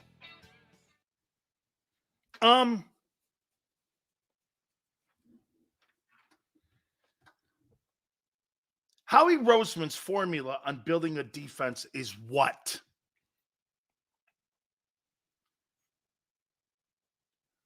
What would a word you would use when it comes to Howie Roseman and how he builds his defense? By the way, I've heard people say, and I even think I heard you say it, Tone, that the strength of the Eagle defense this year is their front and their D line. Josh Sweat, Hassan Reddick, Carter, Milton Williams, and Davis all failed to get home this year. Not Hassan, underutilized and mismanaged. But that front did not perform well this year for 17 weeks. And again, some of you like to do this. Well, they were good for when they were 10-1. What happened? Dude, it's 17 weeks. Stop doing that. What you're doing is you're trying to come up with excuse. Anytime you hear people cut a season up or cut part of a story up, what you're doing is you're trying to compromise something to validate a take you're doing. Like, hey, and again, I'd love to have our conversation with Colarulo this morning. Because Bill goes like this: hey, Sills, till the 10-1, record in the middle of the season, Jalen Hurts was the MVP. That means nothing. Because that's not the whole story. That means nothing. Jordan Davis looked like the best D tackle in the league. He finished a third. That doesn't tell the story. You can't segment an NFL season like that and go, well, they played good for a little bit, so we have something to work with. Because then you're fooling yourself. No, this is who you are. Okay? And the problem that you have with the Eagles is that they have 11 wins, right? But you're looking at the 11 wins, but you're not looking at the 1-7. You're looking at the 11 wins. And what you're doing is you're looking at the glass half full instead of looking at it all. What do you think you represented more? What, 10-1 or 1-7? What do you think you're more apt to call the team? Are you closer to the 1-7 team or the 10-1 team? Hey, by the way, Callie Green, I apologize for calling you the dickhead thing earlier. Accept my apology. Okay, sometimes Big Sales gets over his skis. So, excuse me on that one. 1-7. Coaching was a mess and internal issues. Towards, I agree. I think all of that played a factor. Okay? I think all of that played a factor. And how the team ended up melting down like that. But here, I'll say this to you.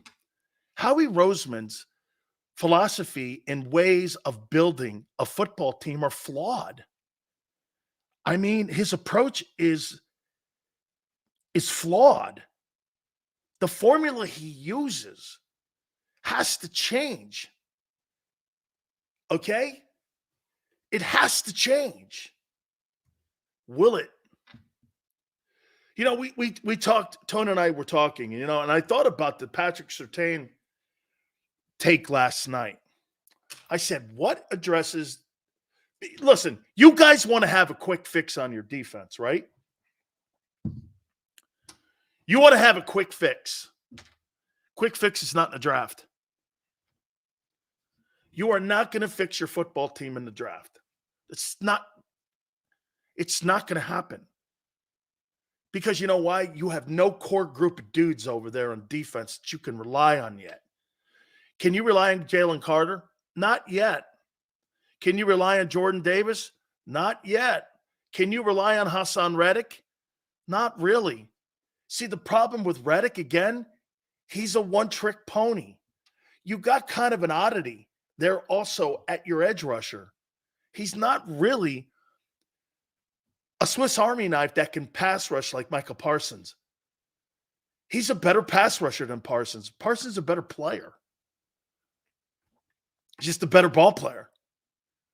So you really don't have anything on. Josh Sweat is probably your best football player on defense. Josh Sweat is the only guy in my eyes that I think he's the best ball player and the biggest value guy. And Tone's great. That talent evaluation, that when you go on the open market, let me put it to you this way. If Josh Sweat went on the open market, you'd have to pay him $20 million. Yeah, that's it. Spot rack. It's great. I'm right, Tone? If you put Josh Sweat on the open market right now, he's a $20 million a year guy. That's what his market value is. Okay? Fletcher Cox ain't no $20 million guy. Hassan Reddick ain't no $20 million guy. You really don't have anybody else but that guy. And that's how I look at value. How about this one? Tone goes like this, to be technical. And technically, $21.5 million. Ooh. $21.5 million bucks. Really? He's got another year on his deal, right?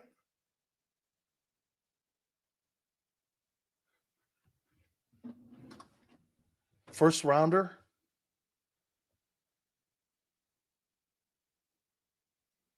And how old is he? I'm trying to get Surtain so bad. How old is Josh Sweat? He's got to be 28. Got to be somewhere around there. He's got to be somewhere around $28 million. 26. He's 26. That's Max Crosby, Leonard Williams, and Trey Hendrickson's territory. Currently, he has an average salary of $13.3 and is 26. Would you trade him to the Broncos and give the Broncos a second-round pick for Patrick Surtain?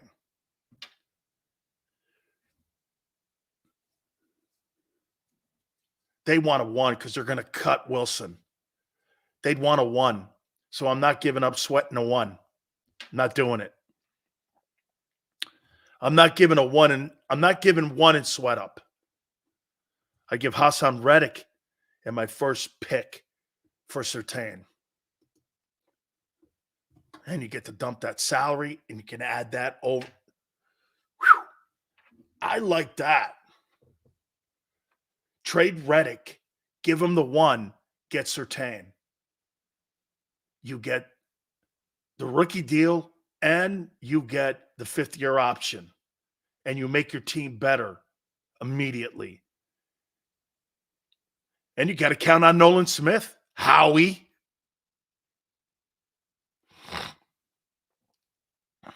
William. The Broncos want a 1 for him. And more than that, it better be a player of Josh Sweat's ability. He's a $21.5 million value market guy. He's your most highest valued player on defense. No one else has a higher value. As a matter of fact, he's got to be one of the top 3 value market players on your entire roster, excluding the quarterback. I mean, he would have a higher market value than Devontae Smith, Dallas Goedert. He could have a higher market value than Mailata, Landon Dickerson is about $18 million. Shit, if you think about it, outside of AJ and Jalen, Hurts, there's nobody on your football team with a higher market value than Josh Sweat.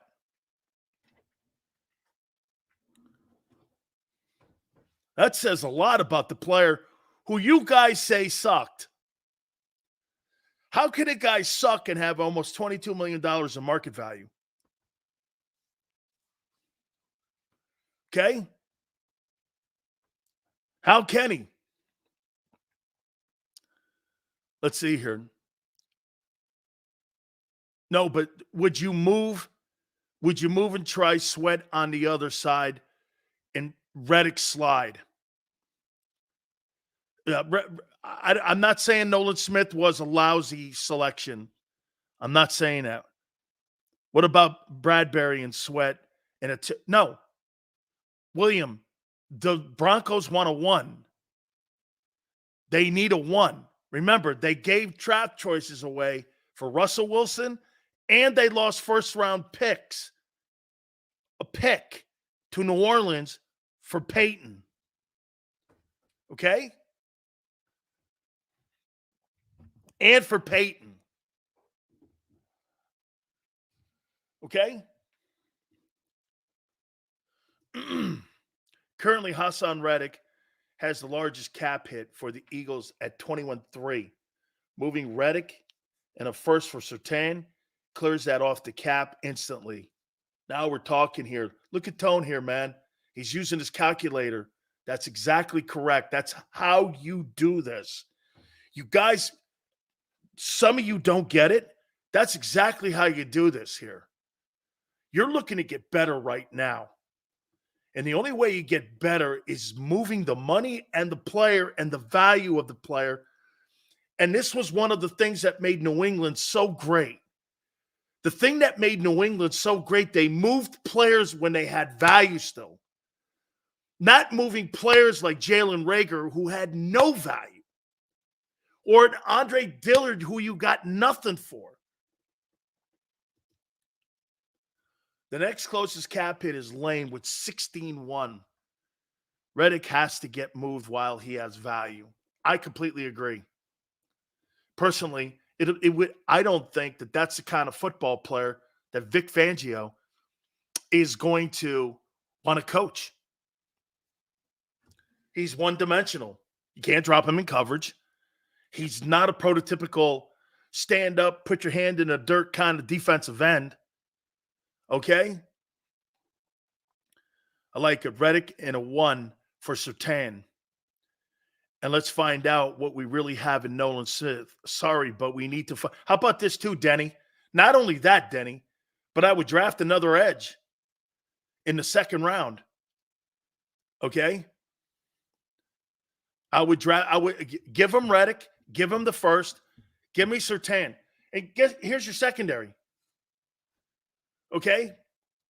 Here's your secondary. Slay, Surtain are your corners. Reed Blankenship. And then who? And then Tone, what's the kid's name that was on suspension? You put him back there too.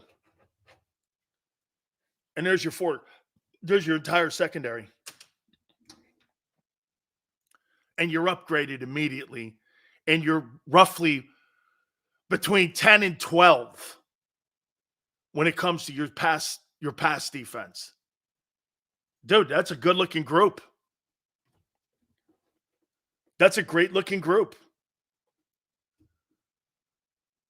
Yeah, Isaiah Rodgers, Reed Blankenship, Darius Slay, and Patrick Surtain.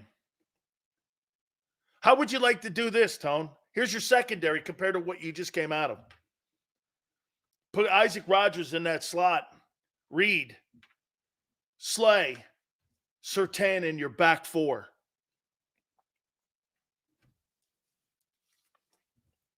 Boy, you're improved overnight.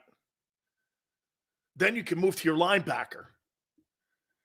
Get an experienced Mike, draft a guy.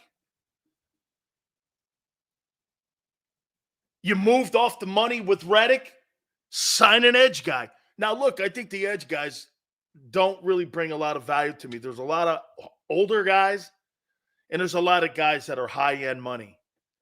I don't think it's a really good market for edge rushers. Okay? I just don't. Daniel Hunter, you're not paying 20. You're not going to pay 20 million. Get this. Josh Sweat has as much market value right now as Brian Burns does. You have Brian Burns. You have Brian Burns right now. So, people they're looking at my Twitter, and we posted something, and I said, yeah, make no mistake about it. I think that's how you make yourself better immediately. Vic drafted him, as we said. Would you make a play for Patrick Queen or the kid from Kansas City, Gay Jr.? Man, if you put Gay Jr. in your starting lineup and you've got Zach Cunningham on the other side of him, you cover for that. Zach Cunningham, Gay Jr., and your linebackers. Your secondary is Isaac Rodgers, Slay, Surtain, and Blankenship. Your front four is Sweat, Davis, and Carter.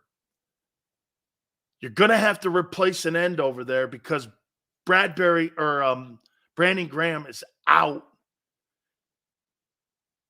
And in the second or third round, what you do is you draft yourself an edge rusher. I think you make your defense better overnight. Yeah, that's right, Tone. The Kansas City linebacker is going to only command around $6 million. Queen's going to be around 17.5. He's not going to do that. You can solidify the position and remember, again, and balance your cap and not get killed in trying to make sure that you go out. See, I think you have to do it that way. Get this. You can fix your defense. Maybe Rob's not crazy. You could fix your defense with Surtain, Gay Jr. from Kansas City at linebacker, and drafting an end, re-signing Cunningham. See, I don't mind re-signing Cunningham if you could put a good player next to him. I don't. I think you would need more depth at tackle, DT. And if you want to draft in the third round and use the fourth rounder at corner and safety, have at it. Here's the one thing I'll say to you that you have to ask a question about with Blankenship and Brown, why I know a lot of people are sold on him. Exactly. Cunningham can't be the best linebacker. I need it right.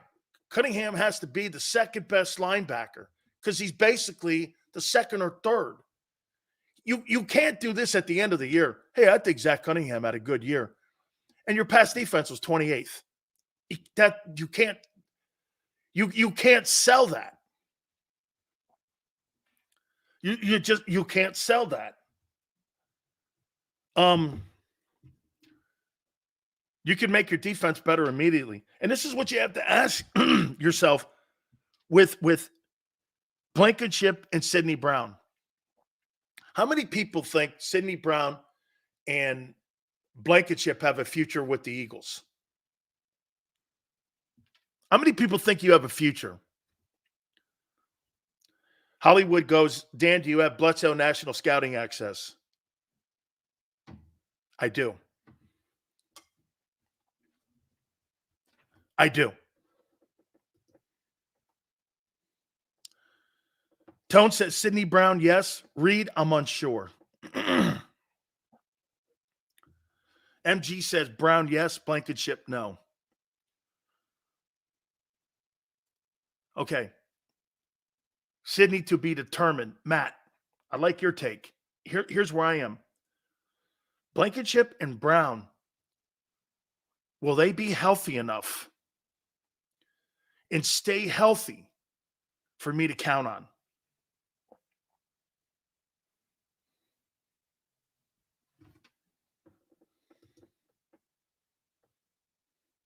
Brown's athleticism insane. Have to find a way to coach that. Well, shit. Tone, you had it in Denard Wilson. What happened?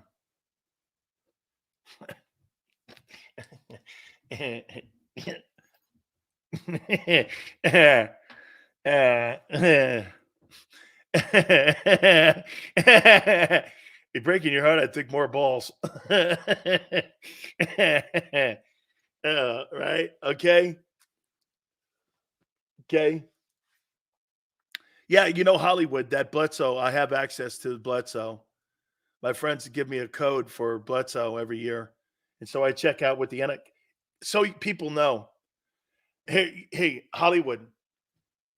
So I'm not wrong here on this. So you can let people know. Bledsoe is a scouting service that all 32 teams, including Howie, look at.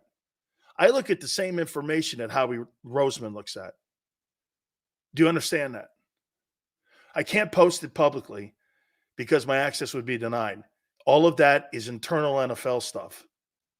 And some of the folks in the NFL are comfortable with me as long as I don't post any of the information that's on it. It's all by, again, when you go to the combines, that's coming up here, Bledsoe will have their scouting team.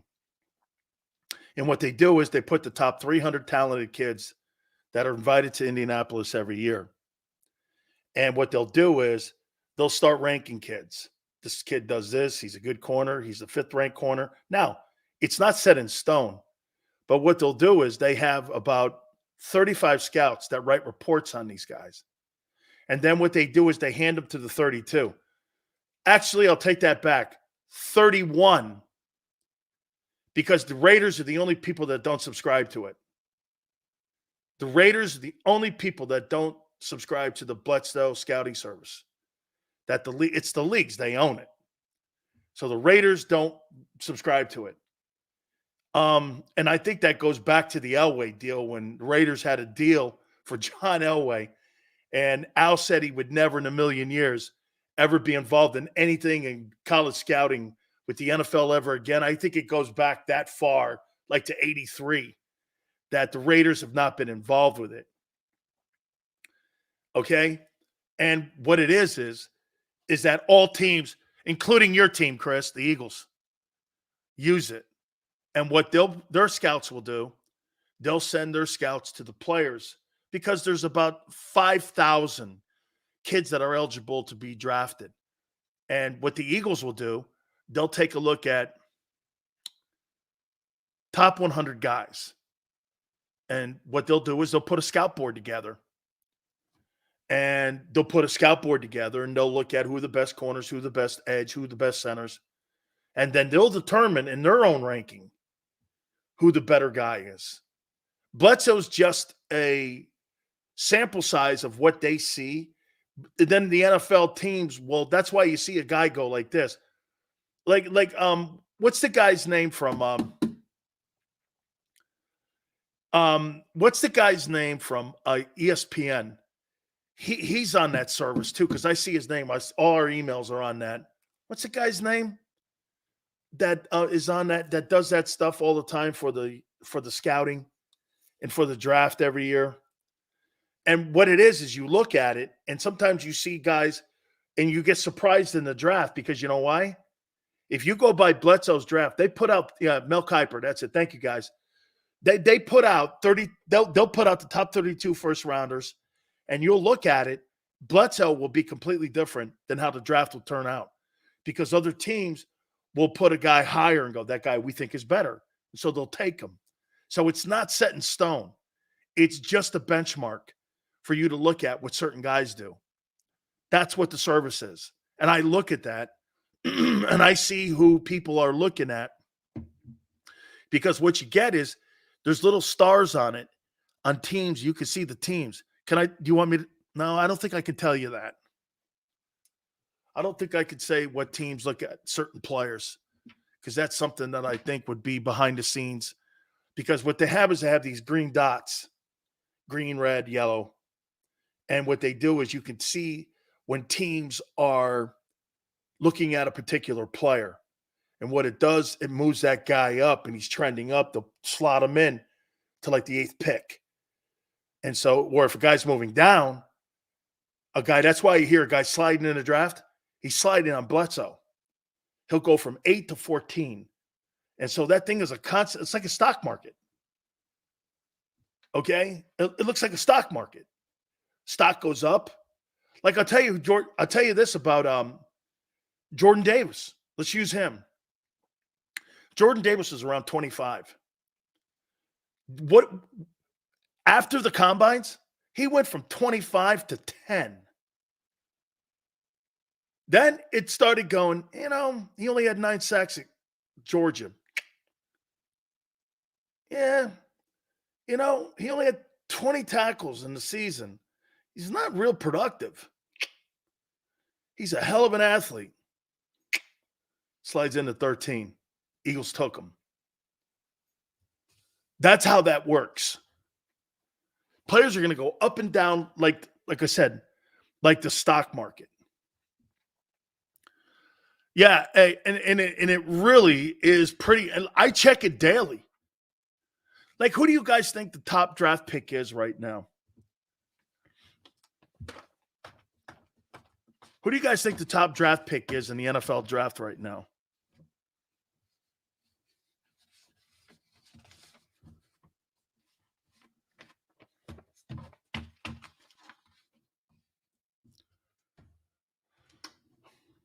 It's Caleb Williams.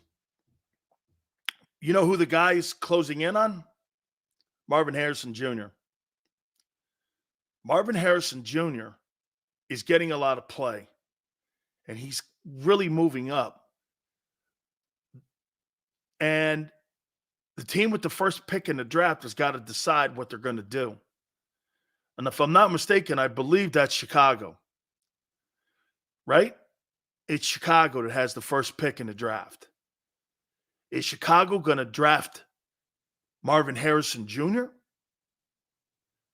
for Justin Fields? Or are they going to trade down to 2? Or are they going to trade down in the draft and try to get Marvin Harrison Jr.? Or get a quarterback? Or are they going to take Caleb, trade Justin? That's a debate in Chicago. That's debate in Chicago. And I got asked the question. I got asked a question by Dan Morgan. You guys know who Dan Morgan is? It's funny, man. You know what? All the people that we're so privileged to know. Dan Morgan's the new general manager. And I talked with him. Oh, by the way, Alonzo Highsmith has just left the University of Miami, and he's now taken an executive's position with the New England Patriots in the personnel department. Hey, Tone, can you do me a favor, or someone? Can you tell me what Alonzo's new? Alonzo gave me a heads up 3 nights ago that he was leaving as the CEO of the Miami Hurricanes, and he was taking a position with the Patriots.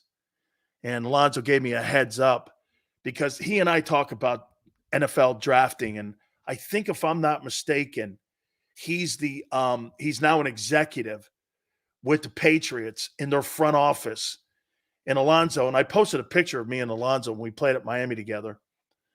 And he's in the front office, and he's been asking me questions about certain guys. I told him I love this kid, Edgerrin Cooper. I hope the Eagles draft him. I like him a lot. And really, Chicago's floating the pick around. Okay, they're floating the pick around because what they're doing. Why would you float the pick around? Correct. He's currently the Pat staff. Exact role position has not been released. Okay, he's going to be in the personnel department here. Here's why do you think that the Bears are very careful right now on floating Justin Fields' name out? Because they're trying to keep the value of the player. And they're trying to hold value. And they're trying to balance that.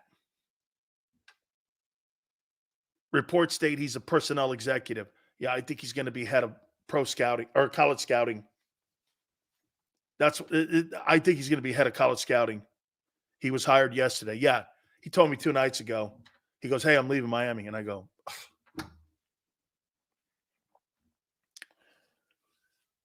He goes, look, the program's in a good place. And I'm like, they didn't listen to you enough. That's what I said. That's why he left. I don't think they listened to him enough. Lonzo Highsmith he worked in Green Bay forever. And I just told him, I don't think they listen to you enough. And he goes like this, you talked to Clint Hurt? I go, I did. He goes, so you got Clint Hurt as the D-line coach at the Eagles. You've got Carl Dunbar as the D-line coach in Pittsburgh. You got Alfredo Roberts as the tight end coach in Pittsburgh. Dan Morgan, the general manager of the Carolina Panthers. I said, I know, man. I'm lucky I can call these folks and get insight with these people. Absolutely. Remember when the Eagles are good.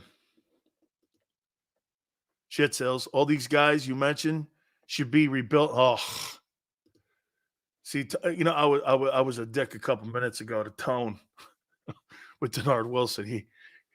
He just got me back good. Okay, hey Tone, kiss my ass. Okay, as my wife would say, KMA. Okay, this guy's getting too good, man. KMA. Holy cow. Hey, man, all them dudes you just named off, how come they ain't working at the U? Oh, man. Instead, you got, what was your record? 7-6? Damn. Yeah, okay. Thank you, Travis. Yeah, okay, Travis. Oh, man. All right. Before I take a time out here are my top 10 Here are my top 10 football players that are going to be in the Super Bowl on Sunday. And I think it's going to shock you. Number 10, Pacheco. I love the way the kid runs. Number 9, George Kittle. Number 8, Fred Warner. Number 7, Deebo Samuel. Number 6, Christian McCaffrey. Number 5, Chris Jones. Number 4, Travis Kelce. Number 3, Nick Bosa. Number 2, Trent Williams. And number 1, Mahomes. Yes. I looked down at this list and I said, holy shit, where's Brock Purdy? I mean, holy shit, where's Brock Purdy?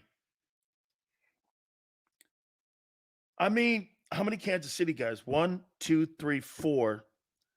And there were 6 San Francisco guys.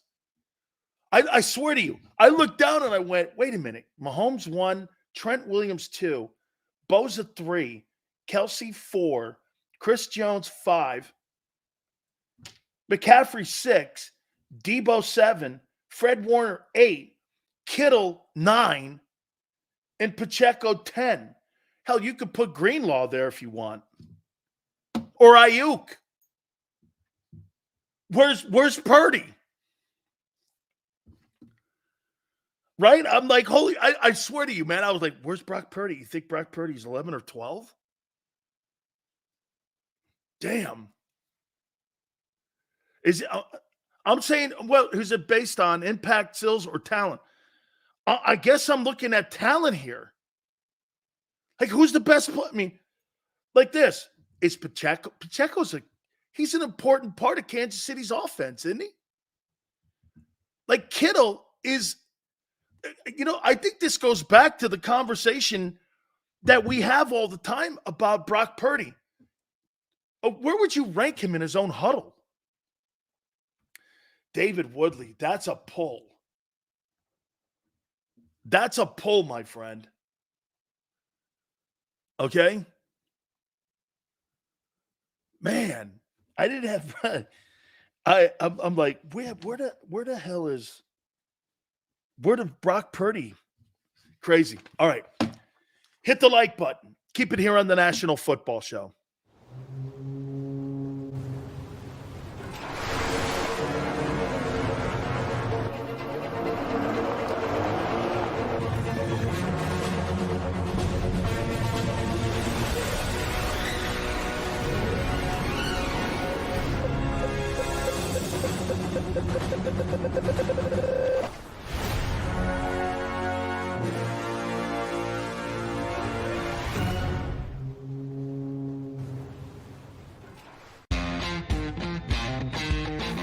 Go for the pulls and the pools. Go for the oohs and the ahs. Go for the bubbles and the bubbly. Go for the story and the stories. Go for the win. Go to Ocean Casino Resort. Book your trip at theoceanac.com.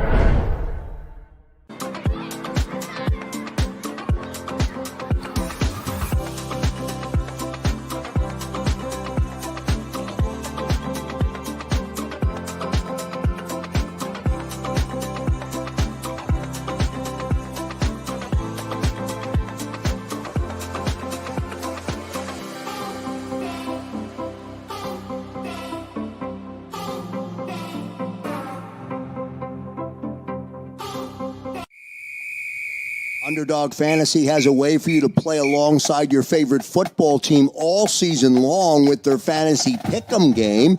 You pick between 2 to 5 players, select whether they'll go higher or lower on one of their stats, then do what you usually do on a Sunday, watch the games. You can win up to 20 times your money in a single game by going 5 for 5. It's a fantasy game, and the Sports Betting Show wants you to get involved. Go to UnderdogFantasy.com. When you sign up, use the promo code WIN, and Underdog will double your first deposit up to $100. That's UnderdogFantasy.com. Use the promo code WIN. Go for the win. Go to Ocean Casino Resort. Book your trip at theoceanac.com. EAGLES. Eagles.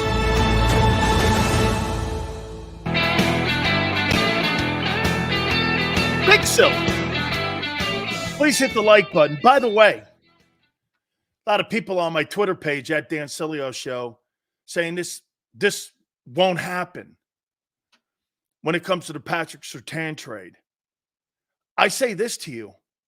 Well, Tone's right. You're under the gun here, dude, to get this team's Super Bowl window back open again. Your draft choices are not going to turn your team around. Players are. Kool-Aid McKinstry's not going to change your fortunes next year. He's not.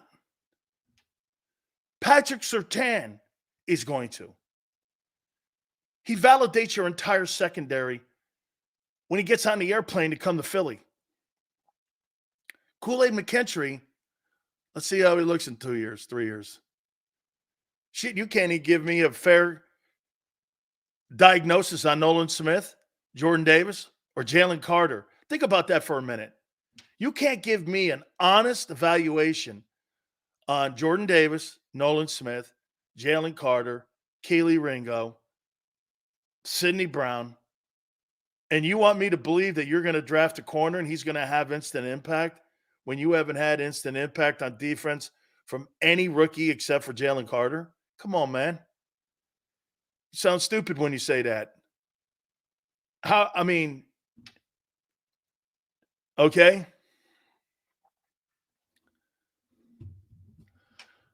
My brother goes, Nolan ain't getting you 14 sacks next year.